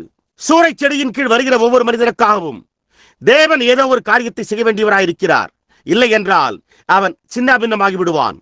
அவருடைய ஊழியக்காரன் என்ன செய்ய வேண்டும் என்பதை அறியாமல் அங்கு அந்த செடியின் கீழ் படுத்துக் கொண்டிருப்பானேயானால் அப்பொழுது அவர் அதை செய்ய வேண்டியவராயிருக்கிறார். அவர் தன்னுடைய கட்டளையை நிறைவேற்றியுள்ளார். எலியாவோ, ஓ கர்த்தாவே, நான் மரிக்கட்டும் என்றான். நான் பிரசங்கித்து மன்றாடி சம்மதிக்க செய்து பின்னர் தேவதூதன் கூட்டத்தினூடாக அசைவாடி அடையாளங்களையும் அற்புதங்களையும் செய்கிறதை கண்டு மிகவும் களைப்புற்றவனாய் காணப்பட்டு கூட்டத்தை விட்டு வெளியே வந்த பிறகு நானும் அதுபோன்று அந்த உணர்வுகளை உடையவனாயிருந்திருக்கிறேன். அப்பொழுது நான் வெளியே வந்து ஒரு காரில் அமர்ந்திருக்கும் போது அவர்களோ, அது மனோதத்துவ சாஸ்திரமே இல்லாமல் வேறொன்றுமில்லை, அது ஒன்றுமே இல்லை, அதற்கொன்றுமே கிடையாது, அவை யாவும் அர்த்தமற்றவை என்று கூறுவதை கேட்டு அழுவேன். ஓ, அப்பொழுது நான் அந்த சுரைச்செடியின் கீழ் ஊர்ந்து செல்கிறேன். பின்னர் நான், கர்த்தாவே, நீர் ஏன் என்னை அதை செய்யும்படி அனுமதித்தீர்? என்ன செய்யப்பட முடியும் என்று சிந்தித்து பார்க்கிறேன். ஆனால் நாம் யாவரும் அந்த அனுபவங்களை அடைந்துள்ளோம். ஆனால் அவருடைய ஊழியக்காரனுக்கோ யெகோவாவின் இரக்கம் உண்டே. உங்களுடைய சோதனைகளை தேவன் அறிந்திருக்கிறார். இதை சற்று அறிந்து கொள்ளுங்கள். அவர் அதை குறித்து எல்லாவற்றையும் அறிந்திருக்கிறார். ஆகையால் அவர் இறங்கி வருகிறார். அவர் தம்முடைய ஊழியக்காரனுக்கு கொஞ்சம் இளைப்பாறுதல் தேவைப்படுகிறது என்பதை அறிந்திருக்கிறார். ஆகையால் அவர் சற்று நேரம் அவனை உறங்க வைக்கிறார். அவன் அங்கே படுத்துக் கொண்டிருக்கையில் அவன் பலமடைய காத்துக் கொண்டிருந்தார். இல்லை என்றால் அவன் மரிக்கும்படி ஜெபித்துக் கொண்டிருப்பான். கர்த்தாவே, என் பிதாக்கள் எனக்கு முன்னே மரித்து போயினர். எனவே இப்போது என் ஜீவனையும் எடுத்துக்கொள்ளும். நான் போதுமானவற்றை செய்துவிட்டேன். நான் ஒரு நல்ல போராட்டத்தை போராடினேன். நான் ஓட்டத்தை முடித்தேன். ஆனால் அங்கோ இன்னும் செய்யப்பட வேண்டிய வேலை இருந்தது. தேவன் தம்முடைய தீர்க்கதரிசியோடு வேலையை முடித்து விடவில்லை. ஆனால் அவருக்கு இன்னமும் வேலை இருந்தது. நாம் எவ்வளவுதான் கதறினாலும், இதையும் அதையும் அல்லது மற்றதையும் சிந்தித்தாலும் கவலை இல்லை. தேவன் நம்மோடு காரியத்தை நிறைவேற்றி முடிக்கும் வரையில் ஒன்றுமே நம்மை எடுத்துக்கொள்ள முடியாது. நான் அதை குறித்து அறிந்திருப்பதற்கு மிகவும் மகிழ்ச்சி அடைகிறேன். நான் ஒரு முறை செய்தது போல் நீங்களும் சில சமயங்களில் அதை போன்று செய்ய உணரலாம். அதாவது, நான் ஒரு கை துப்பாக்கியை என் தலைக்கு எதிரே வைத்து தற்கொலை செய்து கொள்ள முயன்றேன். ஆனால் என்னால் அதை செய்ய முடியவில்லை. பின்னர் நான் பணிபுரிந்து கொண்டிருந்த மின்சார கம்பியில் பாய்ந்து ஓடிக்கொண்டிருக்கும் உயரிய மின்வெளி அளவியல் பாதுகாப்பு கையுறைகளை கடற்றிவிட்டு அந்த மின்சார கம்பியில் கரத்து வைக்க முயன்றேன். ஆனாலும் என்னால் அதை செய்ய முடியாமல் போயிற்று. ஏதோ ஒன்று அப்படியே பற்றி பிடித்துக் கொண்டது. அது எலியாவோடு இருந்த அதே தேவன். இன்றைக்கும் அவர் அதே மாறாத தேவராய் இருக்கிறாரே. அவர் என்னை அந்த சுரைச்செடியின் கீழ் கண்டார். என்னுடைய மனைவியும் குழந்தையும் என்னுடைய தந்தையும் என்னுடைய சகோதரனும் மற்றுமுள்ள யாவரும் அதோ அங்கே அந்த கல்லறையில் கிடந்தனர். நான் ஏறக்குறைய நிலைகுலைந்து போனவனாயிருந்தேன். அப்பொழுது நான் இந்த சுரைச்செடியின் கீழ் படுத்திருந்தேன். அது கடினமாயிருந்தது. எனக்கு ஒரு நிலைமை ஏற்பட்டது.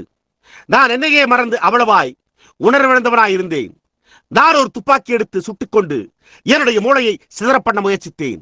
ஆனால் அதுவோ வெடிக்கவில்லை. பார்த்தீர்களா? ஆனால் இன்னும் செய்யப்பட வேண்டிய வேலை இருந்தது. ஏதோ ஒரு காரியம் செய்யப்பட வேண்டியதாக இருந்தது. அப்பொழுது தேவன் தம்முடைய வேலையை செய்து முடித்திருக்கவில்லை. அவர் எப்பொழுதுமே உங்களை குறித்து அக்கறை எடுத்துக் கொள்வார்.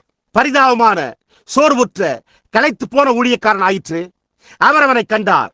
அவன் எங்கே இருந்தான் என்பதை அவர் அறிந்திருந்தார். இன்றிரவு நீங்கள் எங்கே இருக்கிறீர்கள் என்பதை அவர் அறிந்திருக்கிறார்.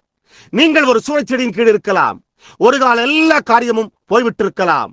ஆனால் நினைவிருக்கட்டும், நீங்கள் எங்கே இருக்கிறீர்கள் என்பதை அவர் அறிந்திருக்கிறார். நமக்கு முழுமையான மறு ஏற்பாடு தேவையில்லை. அங்கே கீழே தென்பாகத்தில் உள்ள வயோதிக கருப்பு நிற பெண்மணி கூறினது போன்றே உள்ளது. அதாவது, அவளுக்கு ஒரு விபத்து ஏற்பட்டிருந்தது. ஒரு கார் அவளை இடித்து விட்டிருந்தது. அது அவளுக்கு மிகவும் மோசமான தீங்கிழைத்திருந்தது. எனவே வழக்கறிஞர், நீர் இந்த சேதங்களுக்காக வழக்கு தொடர விரும்புகிறீரா என்று கேட்டார். அதற்கு அவளோ, வழக்கறிஞரே, இரக்கம், முடியாது, தேரே என்று கூறிவிட்டாளாம். மேலும் அவள், எனக்கு போதுமான சேதம் உண்டாயிருக்கிறது, எனவே நான் கொஞ்சம் பழுது பார்க்கவே விரும்புகிறேன் என்றே பதிலளித்தாளாம். அவள் இந்த சமுதாயத்திற்காகவும் இன்றிரவு உள்ள இந்த சபைக்காகவும் நரகத்திற்கு செல்ல ஆயத்தமாய் உள்ள இந்த அமெரிக்காவுக்காகவும் அதை நன்றாகவே கூறினாள் என்றே நான் கருதுகிறேன். இது பின்வாங்கி போயிருக்கவில்லை. இது ஏற்கனவே இழக்கப்பட்டாயிற்று. இது நரகத்திற்கு செல்லும் அதனுடைய பாதையில் இல்லை. அது ஏற்கனவே நரகத்தை சந்தித்து விட்டது. இது இழக்கப்பட போவதாயில்லை. இது ஏற்கனவே இழக்கப்பட்டாயிற்று. இது சேதங்களுக்காக வழக்கு தொடர வேண்டியதில்லை. இதற்கு ஒரு பழுதுபார்ப்பே தேவைப்படுகிறது. இது உண்மையாய் உள்ளது. நீங்கள் எங்கே இருக்கிறீர்கள் என்பதை அவர் அறிந்திருக்கிறார்.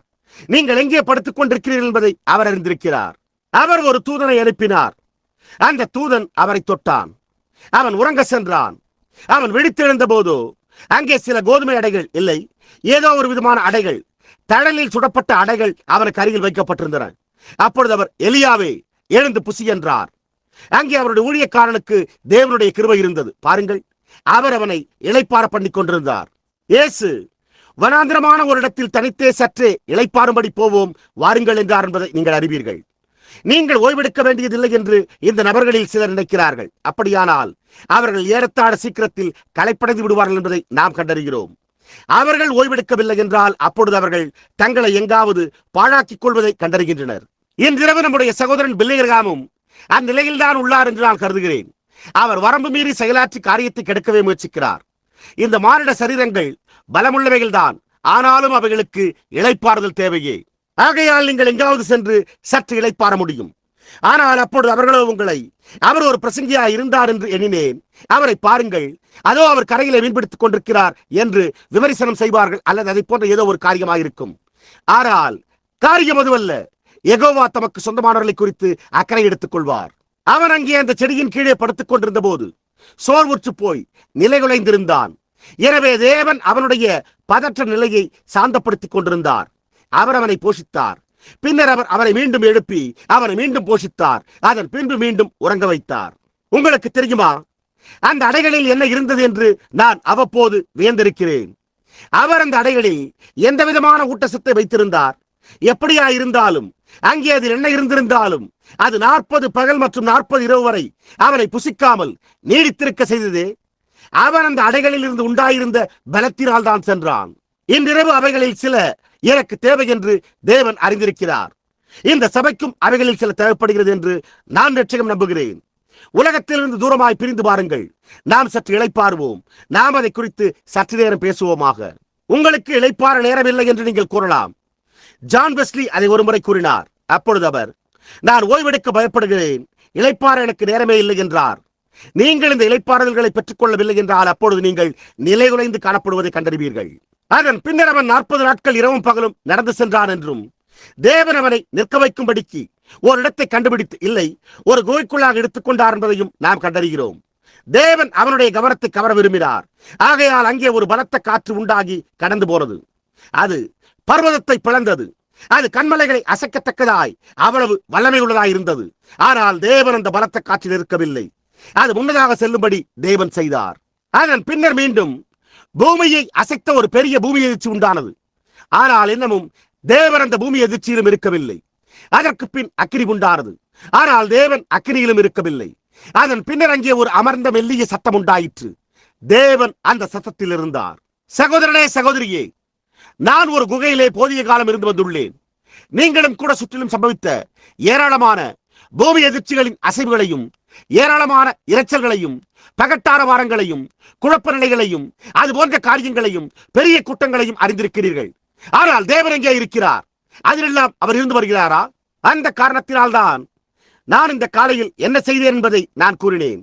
ஒரு சுகமளிக்கும் ஆராதனையை காட்டிலும் ஆழமான ஏதோ ஒரு காரியம் வரவேண்டியதாய் உள்ளது. அந்நிய பாஷைகளில் பேசும் ஒரு வரத்தை காட்டிலும் ஆழமான ஏதோ ஒரு காரியம் வரவேண்டியதாய் உள்ளது. ஒரு பலத்த காற்றடிக்கிற முழக்கத்தை விட ஆழமான ஏதோ ஒரு காரியம் வரவேண்டியதாய் உள்ளது.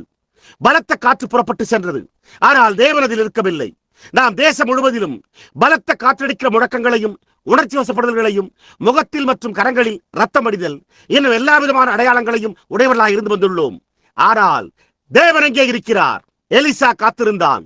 அதே சமயத்தில் அவன் ஒரு தீர்க்கதரிசியாக இருந்தான். ஆனால் அவன் அதற்கு செவி கொடுத்தான். அவன் அவர்களோடு உள்ள எடுப்புதல்களை ஒப்பிட்டு பார்க்கும்படி ஒருபோதும் செல்லவே இல்லை. அவன் ஒருபோதும் தேசத்தில் இருந்த மிகப்பெரிய கூடாரத்தில் சேர்ந்து கொள்ளும்படி ஒருபோதும் புறப்பட்டு செல்லவில்லை. அவன் ஒருபோதும் தொலைக்காட்சியின் பேரிலான நிகழ்ச்சிக்கு செல்லவே இல்லை, அல்லது நாம் அழைக்கும் மற்ற காரியங்களுக்கும் சென்று விடவில்லை. இந்த மகத்தான எல்லா பகட்டார வாரங்களிலும் அமெரிக்காவானது அந்த இரைச்சல்களுக்கு செவி கொடுக்கும் குற்றத்துக்குள்ளாகி உள்ளது. ஓ, நாம் இரைச்சலை விரும்புகிறோம். ஆனால் தேவன் அந்த இரைச்சலில் இல்லையே. அவைகள் கனமுள்ள காரியங்களாய் இருந்தாலும் கூட அதே சமயத்தில் தேவன் அந்த இரைச்சலில் இல்லையே. அப்படி இருந்திருக்குமே ஆனால் ஆப்பிரிக்கர்கள் முரசு கொட்டும் போது நீங்கள் அப்படிப்பட்ட ஒரு இரைச்சலையும் தாளத்தையும் ஒருபோதும் கேட்டிருந்திருக்கவே மாட்டீர்கள். தேவன் அதில் இருக்கவில்லையே. நாம் பலத்த காற்றடிக்கிற முழக்கங்களை உடையவர்களாக இருந்து வந்துள்ளோம். நாம் எல்லா விதமான அக்கினிகளையும், பூமி எதிர்ச்சிகளையும், குலுக்கல்களையும் மற்றும் பெரிய எழுப்புதல்களையும், அதை போன்ற காரியங்களையும் உடையவர்களாக இருந்து வந்துள்ளோம். ஆனால் தேவன் அதில் இருக்கவில்லை. அது இருந்திருந்தால் அது தானாகவே உயர்ந்து காணப்பட்டிருக்குமே. ஆனால் அதற்கு பிறகு ஒரு அமர்ந்த மெல்லிய சத்தம் உண்டானது. அப்பொழுது அந்த சத்தத்தில் தேவன் இருந்தார். நண்பர்களே, இன்றைக்கு நான் அதைத்தான் சிந்தித்துக் கொண்டிருக்கிறேன். ஜனங்களாகிய நாம் எல்லா இரைச்சலினாலும் அவ்வளவாய் உணர்ச்சி ஊட்டப்பட்டு வசமிழக்கப்பட்டிருக்கிறோம். எனவே அமெரிக்கா இரைச்சலை விரும்புகிறது. அவர்கள் என்ன செய்து கொண்டிருக்கிறார்கள் என்பதை நோக்கி பாருங்கள். அவர்கள் இந்த பண்டைய வானொலி பெட்டிகளில் தங்களால் முடிந்த அளவு அதனுடைய சத்தத்தின் அளவை உயர்த்தி சுழன்று ஆடும் நடன பாடல்கள், பூகி ஊகி மற்றும் எல்லா விதமான பாடல்களையும் கேட்கிறார்கள். அவர்கள் அதை மிகவும் சத்தமாக வைத்து கேட்கிறார்கள். அது உங்களுடைய செவிப்பறையே கெடுத்துவிடும். கிட்டத்தட்ட நாள் முழுவதும் இரைச்சலே. நாம் சபையில் முரசு கொட்டி மேலும் கீழுமாக ஓடி கூச்சலிட்டு அலறி கூக்குரலிட்டு அந்த விதமான ஒரு மகத்தான நேரத்தை உடையவர்களாக இருந்து வந்தோம். அதற்கு விரோதமாக ஒன்றுமில்லை. ஆனால் தேவன் அதில் இருந்தாரா? அது என்ன செய்தது? அது நம்மை சிறு சிறு குழுக்களாக உடைத்து போட்டு தேவனுடைய சபை ஒருத்துவ ஐக்கிய பெந்தேகோஸ்தே என்றும் இன்னும் மற்ற சிறு வித்தியாசமான ஸ்தாபனங்களாகவே அழைக்கப்படுகிறது. தேவன் அதில் இருக்கவில்லையே. அது தேவனுடைய ஒரு முன்னோடியாய் இருந்தது. அது ஒரு வெளிச்சட்ட அமைப்பு பணியாய் உள்ளது. இன்றைக்கு கிறிஸ்தவ மார்க்கம் என்று அழைக்கப்படுவதை நீங்கள் காணும் போது ஜனங்கள் சபைகளுக்கு சென்று கௌரவமான வாழ்க்கை வாழ்ந்து வெளியே போய் சுகமளித்தலை மறுதளித்து தேவனுடைய வல்லமையை மறுதளித்து ஒரு புனிதமாக்கப்பட்ட ஜீவியத்தை மறுதளித்து உங்களையோ மத வெறியர் என்று அழைப்பதை நினைத்து பாருங்கள். அது புறசட்ட அமைப்பாயிருக்கிறது. சகோதரன் உற்சவர்களே, நீங்கள் அதை கட்டடம் கட்டுவதற்கு தற்காலிகமாக அமைக்கப்படும் தற்காலிக கட்டுமானம் என்று அழைக்கிறீர்கள் என்று நான் நினைக்கிறேன். அது ஒரு போலியானதாய் உள்ளது. அது வெளிப்புறத்தில் அமைக்கப் போகிற ஒரு புறசட்டமாய் உள்ளது. கட்டடத்தை கட்டுவதற்கு தேவன் மாத்திரமே அதன் மேல் நிற்கிறார். தேவனுக்கு மகிமை.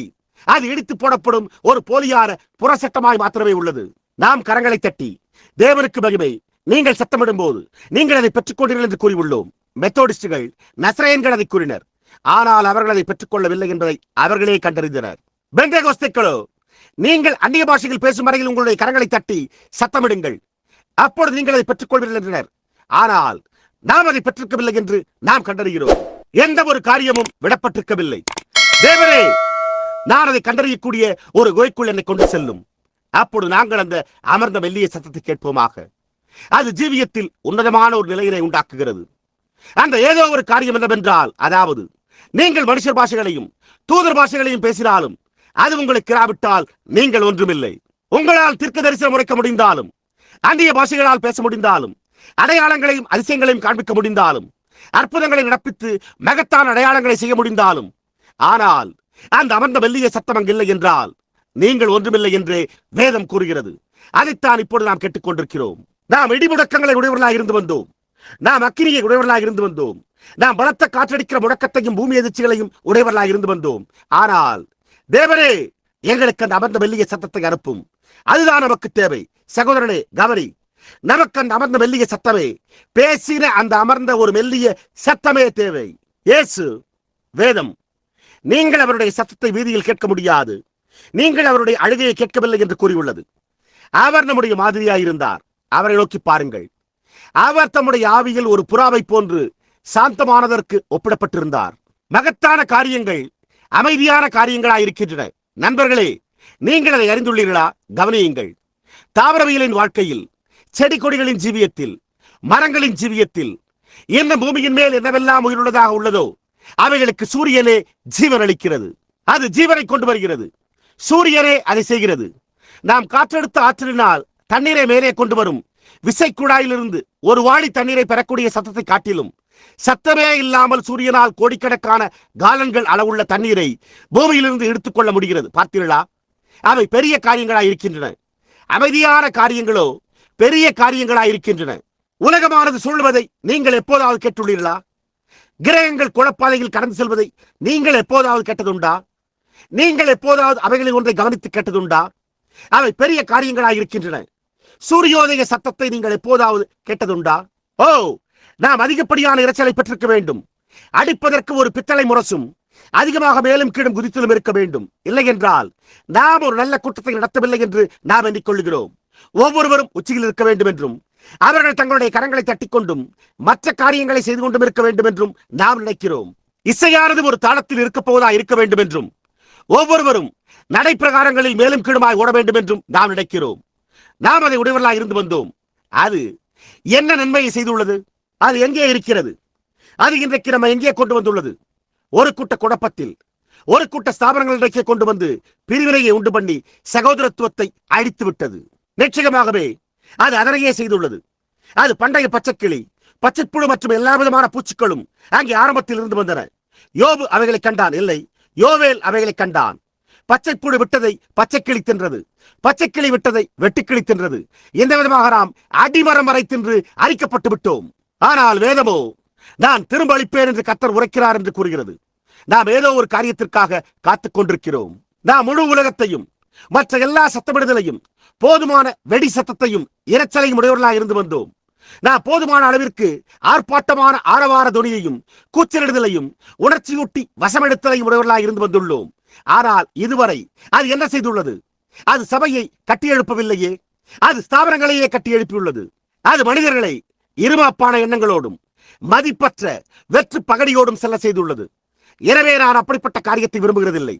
மேடையின் மேல் நடந்து சென்று, ஓ, அவரை நோக்கி பாருங்கள், அவர் ஒரு இளவரசராயிருக்கிறார், அவர் எப்படி உடையுடுத்திருக்கிறார் என்றும் ஒவ்வொன்றும் எப்படி மெருகேற்றப்பட்டுள்ளது என்றும் பாருங்கள், அவர் தன்னுடைய பேச்சில் எப்படி உயிரெழுத்துக்களையும் மற்றவற்றையும் உபயோகப்படுத்துவது என்பதை அறிந்துள்ளார் என்று கூறுகிறார்கள். தேவன் தெரிந்து கொள்வது அதுவல்ல. ஒரு நாள் ஒரு தீர்க்கதரிசி அதை எண்ணி பார்த்தான். அவன் ஒரு ஊழியக்காரனை அபிஷேகிக்க சென்று கொண்டிருந்தான். அப்பொழுது அந்த தீர்க்கதரிசியோ, இவன் குடும்பத்திலேயே மிக பெரியவனாயிருக்கிறான், எனவே இவன் சரியாக காணப்படுவான் என்று கூறினான். ஆனால் தேவனோ அவனை மறுத்துவிட்டார். எனக்கு அது என்னவென்றே தெரியாதிருப்பது போலவே நீங்கள் அங்கு நிற்பதற்கு இளவரசர்களை போன்றிருக்க வேண்டியதில்லை. நீங்கள் உடுத்தியிருக்கிற ஆடைகளும் அதற்கு முக்கியமல்ல, அல்லது நீங்கள் பேசுகிற பேச்சுத்திறனும் அதற்கு முக்கியமல்ல. அது உங்களுடைய உட்புறத்தில் உள்ள ஏதோ ஒரு காரியமான அந்த தேவனுடைய சத்தமேயாகும். அதுவாகத்தானது உள்ளது. அப்பொழுது அந்த தீர்க்கதரிசி மற்றொருவனை கடந்து போன போது அது அவனும் அல்ல, தேவன் அவனையும் மறுத்து விட்டிருந்தார் என்றே கூறினான். பின்னர் மற்றொருவன் கடந்து சென்றான். அப்பொழுது அந்த தீர்க்கதரிசி, உங்களுக்கு இன்னும் ஒருவன் இல்லையா என்று கேட்டான். அதற்கு அவர்கள், எங்களிடத்தில் ஒரு சிறிய சிவந்த மேனியுடைய ஒரு பையன் இருக்கிறான், ஆனால் அவன் அங்கே மலைப்பாங்கான இடத்தில் ஆடுகளை மேய்த்துக் கொண்டிருக்கிறான் என்று கூறினர். அது தாவீதா இருந்தது. அப்பொழுது அவர்கள் செம்முடி கொண்ட தலையையும் முகத்திலே பழுப்பு புள்ளிகளையும் நிமிர்ந்திராமல் குறுகின தோள்பட்டைகளையும் உடைய ஆட்டுத்தோலினால் தன்னை சுற்றி இருந்த அந்த சிறுவனை இங்கே தூரத்திலிருந்து கொண்டு வந்த போது தேவன், அது அவன்தான் என்றார். உங்களுடைய பெரிய உருவச்சிலைகளும் மதிப்பற்ற வெற்று பகடியான காரியங்கள் எல்லாம் தேவனிடை செல்கிறதில்லை. நீங்கள் டிடிடி, PhD அல்லது 2LD என்ற வேதாகம கல்லூரி பட்டங்களை பெற்றிருக்கலாம். நீங்கள் பேராயராகவோ கத்தோலிக்க தலைமை குருவானவராகவோ அல்லது நீங்கள் இன்னும் வேற ஏதாவது பதவியிலோ இருக்கலாம். ஆனால் அதுவோ ஒன்றுமில்லாதிலிருந்து தேவன் ஏதோ ஒரு காரியத்தை உருவாக்கும்படி எடுக்கிறதாய் உள்ளது. நீங்கள் ஒன்றுமில்லாதவர்களாய் இருக்கக்கூடிய வரையில் தேவன் ஏதோ ஒரு காரியத்தை உடையவராய் இருக்கிறார். நீங்கள் உங்களை வழியிலிருந்து விலக்கிக் கொள்ளும் போதே தேவனால் உள்ளே வர முடியும். நீங்கள் மிகப்பெரியவர்களாகவும் மிக சிறந்தவர்களாகவும் ஆகும் வரைக்கும் அவ்வளவு வெற்று பகட்டாட்டபரமாகவும் ஆசார முறையை கையாளும் விரைப்புத்தன்மை கொண்டவர்களாய் இருக்கும் போதும் நீங்கள் பெற்றுக்கொள்ள வேண்டியது ஒன்றையுமே இன்னும் பெற்றிருக்கவில்லை. ஆனால் அதுவோ தேவனுக்கு முன்பாக ஒரு தாழ்மையான இருதயத்தில் இருப்பதாகும். சகோதரர்களே, அதை நாம் அறிவோம். நிச்சயமாக, நிச்சயம் நீங்கள் சூரியன் உதிப்பதை ஒருபோதும் கண்டிருக்க மாட்டீர்கள். இல்லை, கேட்டிருக்க மாட்டீர்கள். நீங்கள் அதை ஒருபோதும் கேட்டதில்லை. நீங்கள் எப்போதாவது இரவிலே வெளியே சென்று பனித்துளிகள் விடும் சத்தத்தை கேட்டதுண்டா? அது இல்லாமல் நாம் என்ன செய்வோம்? பாருங்கள், அது புகழை எடுத்துக் கொள்கிறது இல்லையே. நான் இப்பொழுது உங்களுக்கு ஒரு காரியத்தை கூறவுள்ளேன். அது அப்படியே சிறு அலைகளை கொண்ட தண்ணீர் ஒரு பெரிய இரைச்சலை உண்டு பண்ணாமல் மேலும் கீழும் குதித்து நட்சத்திரங்களின் அழகை அதற்குள் பிரதிபலித்து காண்பிக்கிறது. ஆழமான சிறிய குளம் அமைதியாயிருந்து அந்த நட்சத்திரங்களின் அழகை பிரதிபலிக்கிறது. இன்றிரவு நமக்கு தேவை என்னவென்றால் அந்த ஆழமான ஐஸ்வர்யமான அனுபவமே. அதாவது நமக்குள்ளாக ஆழத்தில் இருக்கும் ஏதோ ஒரு காரியமாகும். அதற்கு சத்தமிட வேண்டியதில்லை. அதே சமயத்தில் அந்த அனுபவத்தை பெற்றிருக்கலாம். ஆனால் நாமோ நம்முடைய சத்தமிடுதலின் பேரிலேயே எல்லா முக்கியத்துவத்தையும் செலுத்துகிறோம். அந்த அனுபவம் ஒருபோதும் அந்நிய பாஷைகளை பேசாமல் இருக்கலாம். அதே சமயத்தில் அந்த அனுபவத்தை பெற்றிருந்திருக்கலாம். ஆனால் நாம் அதன் பேரிலேயே எல்லா முக்கியத்துவத்தையும் வைக்கிறோம். அதற்கு பில்லி கிரகாமுடைய கூட்டத்தில், ஓரல் ராபர்ட்ஸனுடைய கூட்டத்தில் அல்லது என்னுடைய கூட்டத்தில் கலந்து கொள்ளாமல் இருக்கலாம். நீங்கள் கலந்து கொள்ள வேண்டியதில்லை. ஆனால் அதற்கு என்ன இருக்க வேண்டும் என்றால் தேவனுடைய இருத்திய அன்பின் ஆழங்களே ஆகும். அந்த ஆவி அவனுடைய உட்புறத்தில் உள்ளது. அதுவே நீங்கள் என்னவாய் இருக்கிறீர்கள் என்பதை உருவாக்குகிறது. இந்த காலையில் அதை குறித்துதான் நான் பேசிக் கொண்டிருந்தேன். அதைத்தான் நான் இழுத்துக் கொண்டிருந்தேன். அதாவது சபையை கல்வாரிக்கு அருகே முன்னும் பின்னுமாக இழுத்துக் கொண்டிருந்தேன். நீங்கள் அந்நிய பாஷையில் பேசியிருக்கின்ற காரணத்தினால்தான் என்றோ, அல்லது நீங்கள் வேத வாக்கியங்களை குறித்து அதிகமாக அறிந்திருக்கின்றீர்கள் என்ற காரணத்தினாலோ, அல்லது நீங்கள் யாரோ ஒருவருடைய புத்தகங்களை படித்திருக்கிறதினாலோ, மற்ற நபரை காட்டிலும் நீங்கள் அதிகமாக அறிந்திருக்கிறதினாலோ என்று நீங்கள் எதை கொள்ளாதீர்கள். அவரோ நகரத்தில் செய்யப்படுகிற அருவருப்புகள் நிமித்தமும் பெருமூச்சு விட்டு அழுகிறவர்கள் மேல் ஒரு அடையாளம் போடு என்றார். இன்றிரவு அவர் நம்முடைய நகரங்களில் யார் மேல் அடையாளம் போடுவார்? பாருங்கள், அது ஆவியானவருடைய ஆழங்களாயிருக்கிறது என்று ஆழமற்றதாய் இருக்கவில்லை. அது வாதுமை மரத்தின் கொட்டையின் மேலுள்ள ஓடு அல்ல. அந்த ஓட்டின் கீழ் காணப்படும் பருப்பு விதையே நல்லதாயிருக்கிறது. அது ஓட்டின் கீழ் உட்புறத்தில் உள்ள வாதுமை மர பருப்பு விதையாயிருக்கிறது. நீங்கள் ஒரு பெரிய காலியான ஓட்டையை பெற்றுள்ளீர்கள். அங்கே உள்ள அந்த ஓட்டுக்கு கீழே ஒன்றையுமே பெற்றிருக்கவில்லை. இன்றிரவு நமக்கு தேவை என்னவென்றால் தேவனுடைய அன்பின் ஆழங்களே ஆகும். எலியா அந்த அமர்ந்த மெல்லிய சத்தத்தை கேட்டபோது அவரை ஒன்றுமே தொல்லைப்படுத்தவில்லை. இவை எல்லாவற்றிலும் நீங்கள் என்னத்தை கேட்டிருக்கிறீர்கள்? நீங்கள் இன்னும் ஒரு சில நாட்களில் போய்விடலாம். நீங்கள் பில்லிகிராமை குறித்து கேள்விப்படலாம். நீங்கள் ஓல்ட் ராபர்ட்ஸை குறித்து கேள்விப்படலாம். நீங்கள் மற்ற மகத்தான மனிதர்களை குறித்து கேள்விப்படலாம். அது மனிதர்களுக்கு விரோதமாக ஒன்றுமில்லை. அவர்கள் தேவனுடைய ஊழியக்காரர்களாக இருக்கிறார்கள். ஆனாலும் அந்த இரைச்சலுக்கு செவி கொடுக்காதீர்கள். அந்த அமர்ந்த மெல்லிய சத்தத்திற்கே செவி கொடுங்கள். அதுவே மானுட இதயத்துக்குள்ளாக வருகிற ஆழமான ஒரு காரியமாயிருக்கிறது. அதுவே உங்களிடத்திலிருந்து எல்லா மூடத்தனத்தையும் தூரமாய் எடுத்து போடுகிறது. அது உங்களிடத்திலிருந்து முழு உலகத்தையும் தூரமாய் எடுத்து போட்டு விடுகிறது. அதுவே உங்களை உலகத்தின் காரியங்களை வெறுக்கும்படி செய்து தேவனுடைய காரியங்களை நேசிக்கும்படி செய்கிறது. அதுதான் அந்த ஆழங்கள்.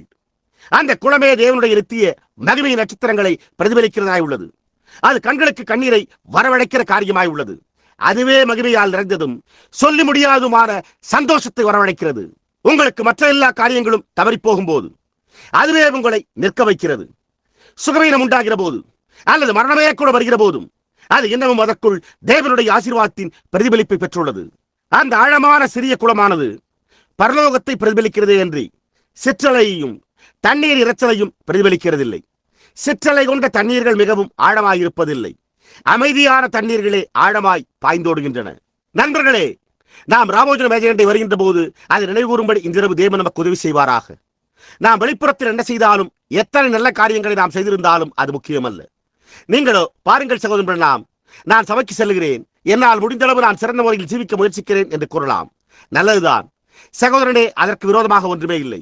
சகோதரன் பிரணாம், நான் அந்நிய பாஷைகளில் பேசியிருக்கிறேன், நான் ஆவியில் சத்தமிட்டிருக்கிறேன், அது நல்லதுதான். ஆனால் சகோதரனே, நான் பேசிக் கொண்டிருப்பது அதை குறித்ததல்ல. அது இன்னமும் அதை குறித்ததல்ல. நான் பேசிக் கொண்டிருப்பது அதை குறித்ததல்ல.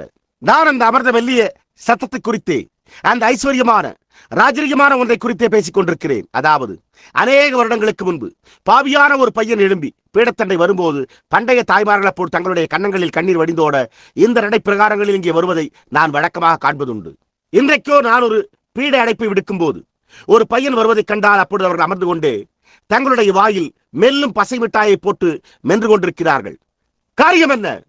நீங்கள் அதை குறித்து கேட்டதை இழந்து விட்டிருக்கிறீர்கள். நீங்கள் என்னத்தை கேட்டிருக்கிறீர்கள்? நீ எதை கேட்கிறாய்? நாம் முடிவின் நேரத்தில் இருக்கிறோம்.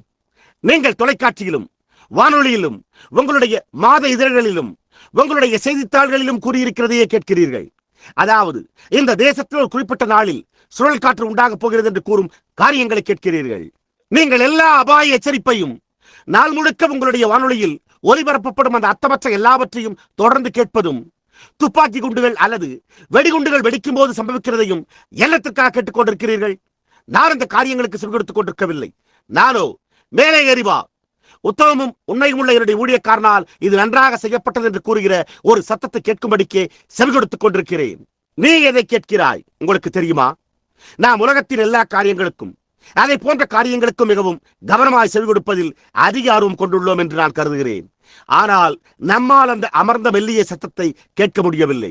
நம்முடைய போதகர்களோ வெறுமன சபையில் சேர்ந்து கொள்ளுங்கள், அதுவே போதுமானதாகும் என்று கூறுவதை நாம் கேட்கிறோம். மேலும் அவர்களில் சிலர் அந்நிய பாஷையில் பேசுங்கள், அதுவே போதுமானது என்று கூறுவதை நாம் கேட்கிறோம். இன்னும் அவர்களில் சிலர் வெறுமன சத்தமிடுங்கள், அது போதும் என்று கூறுகின்றனர். அவைகளின் மூலமாக உங்களால் சற்றேனும் அதை கேட்க முடியாது. ஆனால் அந்த அமர்ந்த மெல்லிய சத்தமே ஐஸ்வர்யமும் ஆழமான ஏதோ ஒரு காரியத்தை ஜீவியத்தில் பொருத்தி நீங்கள் இருக்க வேண்டிய பிரகாரம் உங்களை உருவாக்குகிறது. ஒரு கோதுமையை சுமக்கிறதில்லை, ஏனென்றால் அது ஒரு திராட்சை செடியின் மேல் உள்ளது. இல்லை, அது ஒரு தண்டின் மேல் உள்ளது. ஒரு களையும் ஒரு தண்டின் மேல் தான் உள்ளது. ஆனால் கோதுமையானது கோதுமையாய் பிறக்க அந்த செடியில் உள்ள ஜீவனை எடுத்துக் கொள்கிறது. தண்ணீரானது கோதுமையின் மேலும் களையின் மேலும் இருந்து தண்ணீரை பாய்ச்சும். அவைகள் இரண்டுமே அதில் கலிகூறும். அவைகள் இரண்டுமே அதில் வளரும்.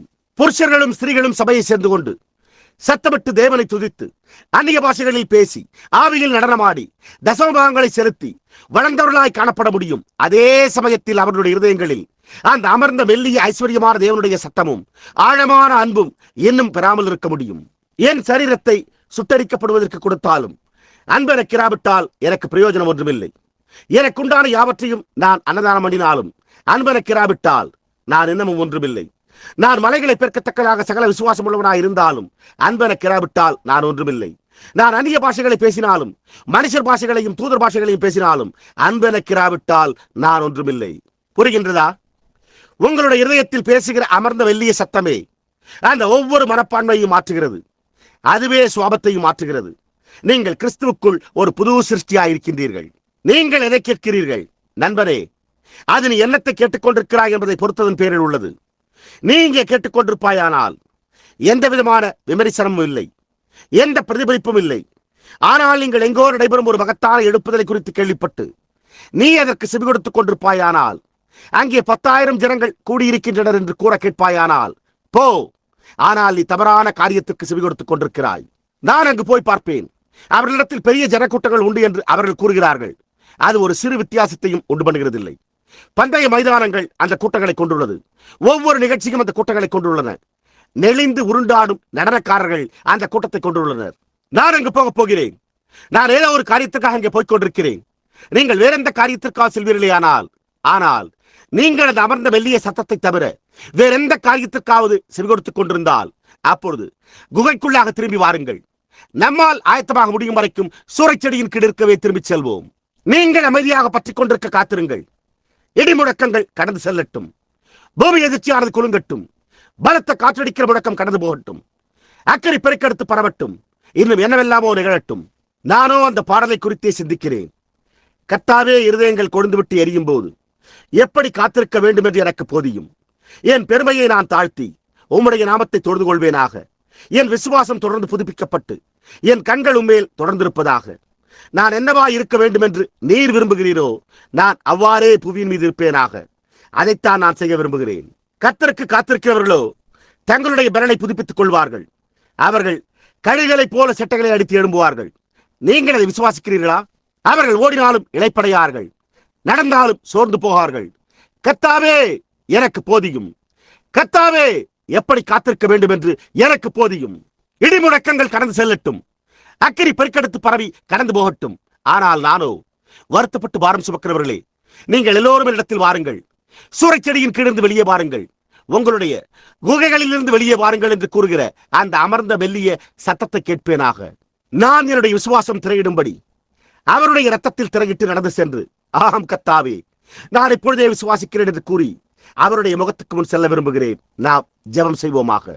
ஓ கர்த்தாவே, வானங்களையும் பூமியையும் சிருஷ்டித்தவரே, நித்திய ஜீவனின் காரணரே, ஒவ்வொரு நன்மையான இவையும் தருபவரே, கர்த்தாவே, எங்களிடத்தில் இரக்கமாயிரும். நாங்கள் இப்பொழுது சத்தத்தை கேட்கக்கூடிய தேவையுள்ளவர்களாய் நிற்கிறோம். கர்த்தாவே, எங்களுடைய சத்தங்கள் மேலே வந்துள்ளன. இப்பொழுது நாங்கள் அநேக சத்தங்களை கேட்கிறோம். அதாவது, இங்கே இந்த சபைக்கு வாருங்கள். நீங்கள் எங்களுடைய சபையில் சேர்ந்து கொள்வீர்களானால் நலமாயிருக்குமே. நாங்கள் இந்த பட்டணத்தில் மிக சிறந்த குழுக்களை உடையவர்களாகவும் மிக சிறந்த ஆடை அணிந்துள்ள ஜனங்களை உடையவர்களாகவும் இருக்கிறோம். எங்களுடைய இடங்களுக்கு நகராண்மை கழக தலைவர் செல்கிறார் என்று கூறுகிறதே மிக அதிகமாக உள்ளன. கர்த்தாவே, அநேக ஜனங்கள் தங்களுடைய கூட்டங்களில் ஆளுநர்கள் மற்றும் உள்ளோர் வந்து உரை நிகழ்த்த உள்ளனர் என்று கூறுகிறார்கள். ஓ தேவனே, கர்த்தாவே, அதை என்னிலிருந்து விலக்கி காத்தருளும். கர்த்தாவே, என்னை ஒரு குகைக்குள் மறைத்து காத்திருக்க செய்யும். ஆளுநர் என்ன கூறுகிறார் என்பதை குறித்து நான் ஏன் கவலைப்பட வேண்டும்? நானோ என்னுடைய இரட்சகரின் அந்த அமர்ந்த மெல்லிய சத்தத்தை கேட்க விரும்புகிறேன். நானும் பேரில் காத்திருக்கும் போது என்னுடைய பலன் புதுப்பிக்கப்படும்படி கர்த்தாவே, ஓ காத்திருக்க எனக்கு உதவி செய்யும். கர்த்தாவே, இந்த சபைக்கு உதவி செய்யும். அவர்கள் உன் பேரில் காத்திருந்து தங்களுடைய விசுவாசத்தை புதுப்பித்து தங்களுடைய பலனை புதுப்பித்து கழுகுகளைப் போல சட்டைகளை அடித்து எழும்புவார்களாக. கர்த்தாவே, அவர்கள் இரைச்சலை அல்ல, ஆரவாரத்தை அல்ல, ஆனால் அந்த அமர்ந்த மெல்லிய சத்தத்திற்கே செவி கொடுத்துக் கொண்டிருப்பார்களாக. கர்த்தாவே, இன்னும் ஒரு சில நாட்களில் நான் இங்கே தொலைவில் உள்ள ஒரு குகைக்குள்ளாக காத்திருக்கும்படி செல்ல போகிறேன். ஓஹோ தேவனே, கர்த்தாவே, எனக்கு உதவி செய்யும். உலகத்தின் காரியங்களுக்கும் புகழுக்கும் கீர்த்திக்கும் இந்த உலகம் அளிக்கக்கூடிய எந்த மாயான காரியத்திற்கும் என்னுடைய செவிகளை செவிடாக்கி என்னை குருடாக்கும். கர்த்தாவே, நான் அந்த அமர்ந்த மெல்லிய சத்தத்தை கேட்கும் வரை அங்கேயே தரித்திருப்பேனாக. அதன் பின்னர் உம்முடைய ஊழியக்காரனாகிய நான் வந்து கழுகின் சட்டைகளை கொண்டு எழும்புவேனாக. இதை அருளும் கர்த்தாவே. இந்த சிறு சபையை ஆசீர்வதியும். எங்களுடைய சகோதரன் நெவிலை ஆசீர்வதியும். கர்த்தாவே, அவருடைய வயிற்றிலிருந்து சுகவீரத்தை எடுத்து போட்டு அதை அவரிடத்திலிருந்து விரட்டி அடியும். கர்த்தாவே, வழக்கமாக அவர் செய்து வரும் அன்றாட பணிகளில் தொடர்ந்து அவரை ஈடுபட செய்யும். அவர் இங்கே திரும்பி வந்து புதுப்பிக்கப்படட்டும். அவர்கள் புதுபலன் அடைவார்களே. இதை அருளும் கர்த்தாவே. எங்களுடைய பாவங்களை எங்களுக்கு மன்னியும். கர்த்தாவே, நாங்கள் இப்பொழுது ராபோஜன மேஜையண்டை வருகிறோம். நீர் அபாத்திரமாய் போஜனம் பண்ணுகிறவன் கர்த்தருடைய சரீரம் என்னதென்று நிதானித்து அறியாததினால் தனக்கு ஆக்கிரத்திற்கு வரும்படி போஜனம் பண்ணுகிறான் என்றீர். எங்களுடைய ஆத்துமாக்களையும் எங்களுடைய இருதயங்களையும் ஆராய்ந்து பார்க்கும்படிக்கே கர்த்தாவே எங்களுக்கு உதவி செய்யும். எங்களை குறித்த அசுத்தமான காரியம் ஏதாகிலும் உண்டா என்று பார்க்கும்படிக்கு எங்களை சோதித்தறியும். அப்படி ஏதாகிலும் காணப்படுமாயின், ஓஹோ தேவனே, நாங்களும் பேரில் தாழ்மையாய் காத்திருக்கையில் எங்களுக்கு மன்னியும். நாங்கள் இதை உம்முடைய குமாரனாகிய இயேசுவின் நாமத்தில் வேண்டிக் கொள்கிறோம். ஆமேன். கர்த்தாவே, என்னுடைய முழங்காலில் காத்திருக்கும்படி எனக்கு போதியும். உமக்கே உரிய நல்ல நேரத்தில் நீர் என்னுடைய வேண்டுதல்களுக்கு பதிலளியும். அது சரியாயிருக்கும். மற்றவர்கள் என்ன செய்கிறார்கள் என்பதன் பேரில் நம்பிக்கை கொள்ளாதிருக்க எனக்கு போதியும். ஆனால் உம்மிடத்திலிருந்து வரும் பதிலுக்காகவே ஜெபத்தில் காத்திருக்கிறேன். பரலோகத்திலிருந்து வரும் பதிலை, அதைத்தான் நான் விரும்புகிறேன். நான் அவருடைய சத்தத்தை கேட்க விரும்புகிறேனே என்று மேலாளருடைய சத்தத்தை அல்ல, நகராண்மை கழக தலைவருடைய சத்தத்தை அல்ல, ஆளுநருடைய சத்தத்தை அல்ல, பேராயருடைய சத்தத்தை அல்ல. கர்த்தாவே, நான் உம்முடைய சத்தத்தையே கேட்க விரும்புகிறேன். அந்த சாந்தமான மென்மையான பரிசுத்த ஆவியானவர் என் இருதயத்தில் பேசி, வருத்தப்பட்டு பாரம் சுமக்கிறவர்களே, நீங்கள் எல்லோரும் என்னிடத்தில் வாருங்கள் என்கிறார். ஆம் கர்த்தாவே, இப்பொழுது நாங்கள் ஒரு சூறைச் செடியின் கீழ் படுத்துக் கொண்டிருக்கிறோம். அவர் என்ன கூறுவார் என்பதை காணும்படி நாங்கள் காத்துக் கொண்டிருக்கிறோம். இப்பொழுது உங்கள் ஒவ்வொருவரையும் கர்த்தர் ஆசீர்வதித்திருக்கிறார். எத்தனை பேர் ஜெபத்தில் நினைவு கூறப்பட வேண்டும் என்று விரும்புகிறீர்கள்? நீங்கள் உங்களுடைய கரத்தை உயர்த்துவதை நாங்கள் காணட்டும். நீங்கள், கர்த்தாவே, காத்திருக்க எனக்கு போதியும், எனக்கு போதியும், என்னுடைய எல்லா பெருமையும் நான் மறப்பேனாக. மற்றவர்கள் சென்று இதை போன்ற மகத்தான காரியங்களை செய்யும் போது நான் என்னுடைய பெருமையை தாழ்த்தி உம்முடைய நாமத்தை தொழுது கொள்வேனாக. மற்றவர்கள் என்ன செய்கிறார்கள் என்பதன் பேரில் நம்பிக்கை கொள்ளாதிருக்க எனக்கு போதியும். ஆனால் உம்மிடத்திலிருந்து வரும் பதிலுக்காக ஜெபத்தில் அப்படியே காத்திருப்பேனாக என்று கூறுங்கள். எலியா செய்தது போன்றே அவன் இங்கே பின்னால் காத்திருந்தான். அவன் இடிமுழக்கத்தை கேட்டான், அவன் மின்னலை கேட்டான், அவன் கண்மலை நொறுங்குவதை கேட்டான், அக்கிரியை கேட்டான், அவன் பலத்த பெருங்காற்றை கேட்டான். ஆனால் அவன் எதிர்நோக்கி கொண்டிருந்தது அதுவல்ல. அவைகள் தீர்க்கதரிசியை அசைக்க கூட இல்லை. அவர் அதை கடந்து போக செய்தார். ஆனால் அந்த அமர்ந்த மெல்லிய சத்தம் உண்டான போது அவன் தன் சால்வையை எடுத்து தன் முகத்தை மூடிக்கொண்டு கபியின் வாசலுக்கு சென்றான். அப்பொழுது கர்த்தர், போய் அங்கே அந்த பர்வதத்தில் நில் என்றார். அதைத்தான் நானும் கேட்க விரும்புகிறேன். அதாவது பர்வதத்தில் நில் என்பதையே. சரி, இப்பொழுது இது ராபோஜனத்திற்கான நேரமாய் உள்ளது. கர்த்தர் உங்களை ஆசீர்வதிப்பாராக. முதலில் நாம் இதை செய்வதற்கு முன்பு தேவன் அவர்களிடத்தில் பேச வேண்டும் என்று உண்மையாகவே விரும்பி தங்களுடைய கரங்களை உயர்த்தின ஒவ்வொருவருக்காகவும் நாம் ஜெபத்தை ஏறெடுக்க வேண்டும் என்று நான் நினைக்கிறேன். இன்றிரவு உங்களில் எவரேனும் ஒரு சூறைச் செடியின் கீழ் இருக்கின்றீர்களா? உங்களுடைய கரத்தை உயர்த்துங்கள். நிச்சயமாகவே நாம் அங்குதான் இருக்கிறோம். ஆனால் உங்களில் அநேகர் இங்கு குகையில் காத்திருக்கிறீர்கள். இந்த எல்லா காரியங்களும் கடந்து சென்றதை நீங்கள் கண்டிருக்கிறீர்கள். நீங்கள் பில்லி கிரகாமின் மகத்தான எழுப்புதல்களையும், ஓரல் ராபர்ட்ஸை குறித்தும், எனக்குரியதை குறித்தும், மற்றும் எங்குமுள்ளதை குறித்தும், டாமி ஆஸ்மரை குறித்தும், டாமி இக்ஸை குறித்தும், மற்றும் எங்குமுள்ளதை குறித்தும், மற்றும் இந்த எல்லா காரியங்களும் கடந்து போகிறதை கேள்விப்பட்டிருக்கிறீர்கள். ஆனால் அது எங்கே இருக்கிறது? அந்த சத்தம் எங்கே உள்ளது? நீங்கள், நான் ஜெசப் கூட்டத்தாரோடு சத்தமிட்டிருக்கிறேன். நான் வாத்திய சுரமண்டலங்களை கொண்டு ஆவியில் நடனமாடி இருக்கிறேன். நான் இந்த மற்ற எல்லா காரியங்களும் செய்திருக்கிறேன். நான் அவர்கள் எல்லாவற்றையும் செய்திருக்கிறேன். ஆனாலும் சகோதரன் பிரணாம் அவர்களே, நான் இழக்கப்பட்ட ஆத்துமாக்களின் காரணமாக இழைப்படைய முடியாத அளவிற்கு அந்த இழக்கப்பட்ட ஆத்துமாக்களுக்கான ஒரு பாரத்தை என்மேல் போட்டு பிழிந்தெடுக்கும் அந்த ஒரு காரியம் எங்கே உள்ளது என்று கேட்கலாம். இப்பொழுது அந்த விதமான ஒரே காரியம்தான் உள்ளே சம்பவித்துக் கொண்டிருக்கிறது. அதைத்தான் வேதம் கூறியுள்ளது. நகரத்தில் செய்யப்படுகின்ற சகல அருவருப்புகளின் நிமித்தமும் பெருமூச்சு விட்டு அழுகிறவர்கள் மேல் மாத்திரம் ஒரு முத்திரை போடு. ஓ நண்பர்களே, அங்குதான் நமக்கு அது தேவை. நாம் மீண்டும் ஜெபம் செய்வோமாக. கர்த்தாவே, தயவு கூறும் கர்த்தாவே, ஓ நான் மிகவும் அதிகமாய் பாடியிருக்கலாம், நான் மிக அதிகமாய் பிரசங்கித்திருக்கலாம், நான் மிக அதிகமாக சத்தமிட்டிருக்கலாம், நான் மிக அதிகமாக கதறியிருக்கலாம். ஆனால் என்னால் மிக அதிகமாக ஒருபோதும் ஜெபிக்க முடிந்ததில்லை. ஓ தேவனே, என்னை ஆராய்ந்து பார்த்து என்னை சோதித்தறியும். சற்று முன்னர் அந்த ஆழமான குளங்கள் எப்படி அந்த நட்சத்திரங்களை அவைகளை பிரதிபலிக்கின்றன என்பதை குறித்து பேசிக் கொண்டிருந்தோம். கர்த்தாவே, எங்களுக்குள்ளாக உம்முடைய ஆவியின் ஆழத்தை வையும். தீர்க்கதரிசியாகிய தாவீது கூறினது போல அமர்ந்த தண்ணீர்கள் அண்டை என்னை வழிநடத்தி அருளும். சிற்றலைகளை கொண்ட தண்ணீர்கள் அண்டை அல்ல கர்த்தாவே, அங்கே அமர்ந்த தண்ணீர்கள் அண்டை என்னை நடத்தும், என்னை அமைதிப்படுத்தும். நான் அமைதி இழந்தவனாயிருக்கிறேன். நான் முற்றிலும் நிலை குலைந்தவனாயிருக்கிறேன். எனக்கு தெரிந்த மட்டில் நீர் என்னை செய்யும்படி கூறின ஒவ்வொரு காரியத்தையும் நான் செய்திருக்கிறேன். நான் தேசத்தை கடந்து உலகத்தை சுற்றிலும் சென்று பிரசங்கித்து கதறி சம்மதிக்க செய்துள்ளேன். கர்த்தாவே, அதை செய்து கொண்டிருக்கிறது நீரே என்று ஒரு மனிதன் அல்ல என்று காண்பிக்கும்படியாக நீர் அந்த மேசியாவின் அடையாளத்தை வெளிப்படுத்தி காட்ட உண்மையுள்ளவராய் இருந்து வருகிறீர். நான் அதற்காக நன்றி உள்ளவனாய் இருக்கிறேன். ஆனாலும் கர்த்தாவே, நான் இன்றிரவு சூறைச் செடியின் கீழே இருக்கிறேன். நானோ ஏன் அவர்கள் மனம் திரும்பக்கூடாது என்றும், கர்த்தாவே, ஏன் இந்த அமெரிக்காவினால் இதை காண முடியவில்லை என்றே வியந்து கொண்டிருக்கிறேன். அவளுடைய புலன்கள் அந்த அளவிற்கு மந்தமாகி உள்ளதா? சபையானது அவ்வளவு இறுக்கமாக அந்த அளவில் தன்னை ஸ்தாபனமாக்கிக் கொண்டதா? அவர்கள் ஒத்துழைப்பளிக்க மாட்டார்கள். அவர்கள் விமர்சனம் செய்வதை தவிர வேறொன்றையும் செய்ய மாட்டார்கள். ஆனால் எலியா சூறைச் செடியின் கீழ் இருந்தபோது நீர் அதே சமயத்தில் பாகாலுக்கு தங்களுடைய முழங்கால்களை முடங்காதிருக்கிற 7000 பேரை உடையவராயிருந்தது போல இன்றிரவும் நீர் உடையவராயிருக்கிறீர் என்று நான் நிச்சயம் நம்புகிறேன். இன்றைக்கு பூமியிலே கர்த்தருடைய வருகைக்காக காத்திருக்கும் அநேக பரிசுத்தவான்களை நீர் உடையவராயிருக்கிறீர். ஓ கர்த்தாவே, எங்கள் மேல் இரக்கமாயிரும். எங்களை சோதித்தறிந்து உம்முடைய அளவுகளுக்குள் எங்களை நிறுத்தி வைத்துக் கொள்ளும். நாங்கள் குறைவுள்ளவர்களாக கண்டறியப்படுவதை நாங்கள் காண்போமேயானால், ஓ கர்த்தாவே, அப்பொழுது எங்களுடைய பாவங்களிலிருந்து எங்களை சுத்திகரியும். நாங்கள் என்னவாய் இருக்க வேண்டும் என்று நீர் விரும்புகிறீரோ அவ்வாறே எங்களை உருவாக்கும்.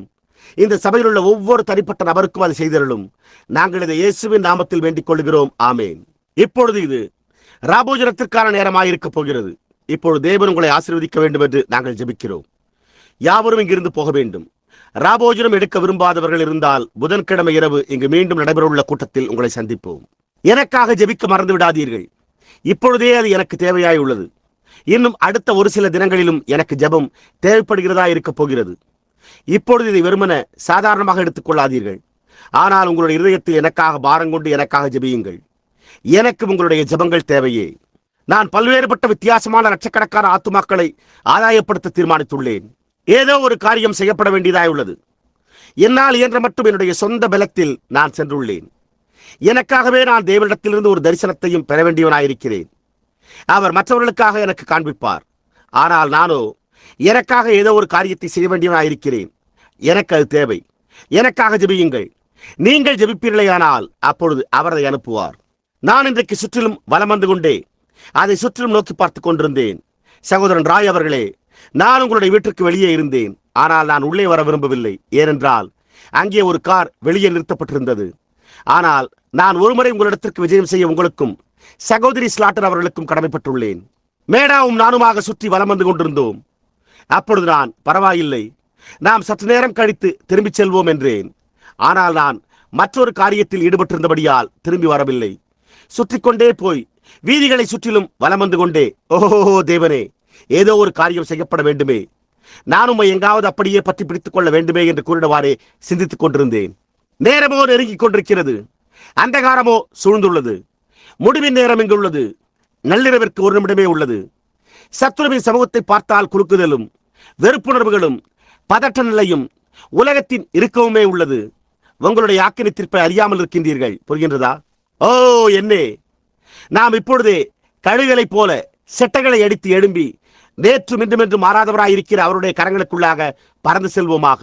இப்பொழுது ராபோஜனத்திற்காக தரித்திருக்க விரும்புகிற யாவரோடும், அதாவது நாங்கள் இந்த மணி நேர ஐக்கியத்தில் உங்களோடு இருப்பதற்காக மகிழ்ச்சி அடைகிறோம். இப்பொழுது நீங்கள் கொரிந்தியர் 1 நிருபத்தை எடுத்துக் கொள்ளுங்கள். நான் அதில் 11ஆம் அதிகாரம் என்று நினைக்கிறேன். சகோதரன் நெவில், நீங்கள் விரும்பினால் இப்பொழுதே நீங்கள் அதை வாசிக்க வேண்டும் என்று நான் விரும்புகிறேன். நான் உங்களுக்கு ஒப்புவித்ததை கர்த்தரிடத்தில் பெற்றுக்கொண்டேன். என்னவெனில், கர்த்தராகிய இயேசு தாம் காட்டிக் கொடுக்கப்பட்ட அன்று ராத்திரியிலே அப்பத்தை எடுத்து ஸ்தோத்திரம் பண்ணி அதை பிட்டு, நீங்கள் வாங்கி புசியுங்கள், இது உங்களுக்காக பிற்கப்படுகிற என்னுடைய சரீரமாயிருக்கிறது, என்னை நினைவு கூறும்படி இதை செய்யுங்கள் என்றார்.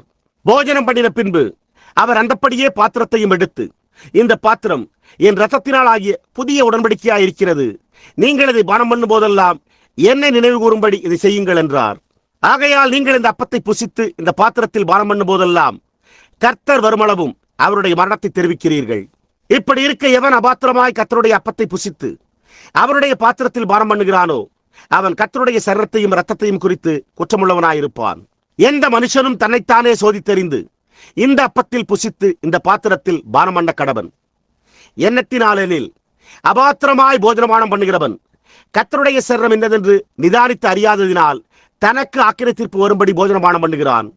இது நிமித்தம் உங்களில் அநேகர் பலவீனரும் வியாதியுள்ளவருமாயிருக்கிறார்கள், அநேகர் நித்திரையும் அடைந்திருக்கிறார்கள். நம்மை நாமே நிதானித்து அறிந்தால் நாம் நியாயந்திருக்கப்படும். நாம் நியாயந்திருக்கப்படும் போது உலகத்தோடு ஆக்கினைக்குள்ளாக தீர்க்கப்படாதபடிக்கு கர்த்தராலே சிட்சிக்கப்படுகிறோம். அதற்கு எந்த வியாக்கியானமும் தேவையில்லை. அது இந்த விதமாய், அதாவது நாம் அபாத்திரமாய் போஜனபானம் பண்ணுவோமேயானால் கர்த்தருடைய சரீரம் இன்னதென்று நிதானித்து அறியாததினால் நமக்கு நாமே ஆக்கினைத்திற்கு வரும்படி போஜனபானம் பண்ணுகிறோம். இது நிமித்தம் உங்களில் அநேகர் பலவீனரும் வியாதியுள்ளவருமாய் இருக்கிறார்கள், அநேகர் நித்திரையும் அடைந்திருக்கிறார்கள் என்று உள்ளது. நாம் ராபோஜனம் எடுக்க வரும்போது புரிந்து கொள்ளுங்கள், ஒவ்வொரு கிறிஸ்தவனும் ராபோஜனம் எடுக்க வேண்டும். அது உங்களுடைய கடமையாயிருக்கிறது. அது ஒரு பலப்பரீட்சையாயிருக்கிறது. புரிகின்றதா? இயேசுவோ, நீங்கள் அதில் பங்கு பெறவில்லை என்றால் என்னிடத்தில் உங்களுக்கு பங்கு இல்லை என்றார். புரிகின்றதா? ஆனால் அபாத்திரமாய் போஜனமானம் பண்ணுகிறவன் தனக்கு ஆக்கினைத்திற்கு வரும்படி போஜனமானம் பண்ணுகிறான். அதாவது நீங்கள் இன்னமும் வெளியில் உலகத்தோடு இருந்து கொண்டு உலகத்தின் காரியங்களை செய்து கொண்டே அதே சமயத்தில் நீங்கள் ராபோஜனம் எடுப்பதை ஜனங்கள் காண்பார்களேயானால் அப்போது நீங்கள் தவறான காரியத்தை செய்து கொண்டிருக்கிறீர்கள் என்பதாகும். நீங்கள் உங்களுக்கு அவமானத்தை மாத்திரமே வருவித்துக் கொண்டிருக்கிறீர்கள்.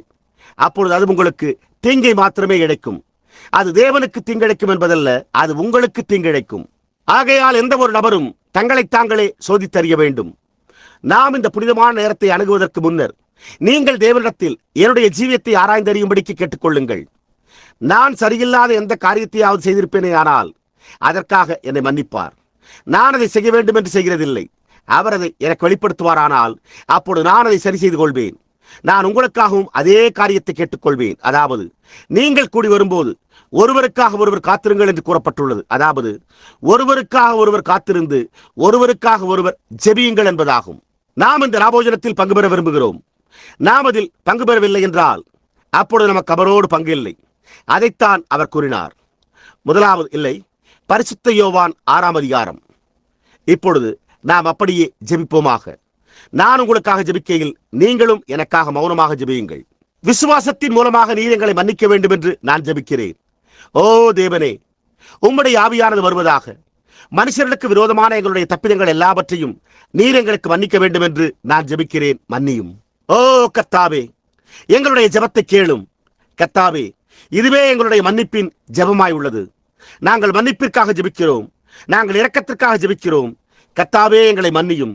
உம்முடைய வார்த்தையில் எங்களுக்கு விரோதமாய் தப்பிதங்களை செய்கிறவர்களை நாங்கள் மன்னிக்கிறது போல எங்களுடைய தப்பிதங்களை எங்களுக்கு மன்னியும். எங்களை சோதனைக்குட்பட பண்ணாமல் தீமை நின்று எங்களை ரட்சித்துக் கொள்ளும். ராஜ்யமும் வல்லமையும் மகிமையும் என்னென்றைக்கும் உம்முடையவைகளே, ஆமேன் என்று எழுதப்பட்டுள்ளதே. நீங்கள் அநேகராய் இருக்கிறீர்கள் என்று நான் நினைக்கிறேன்.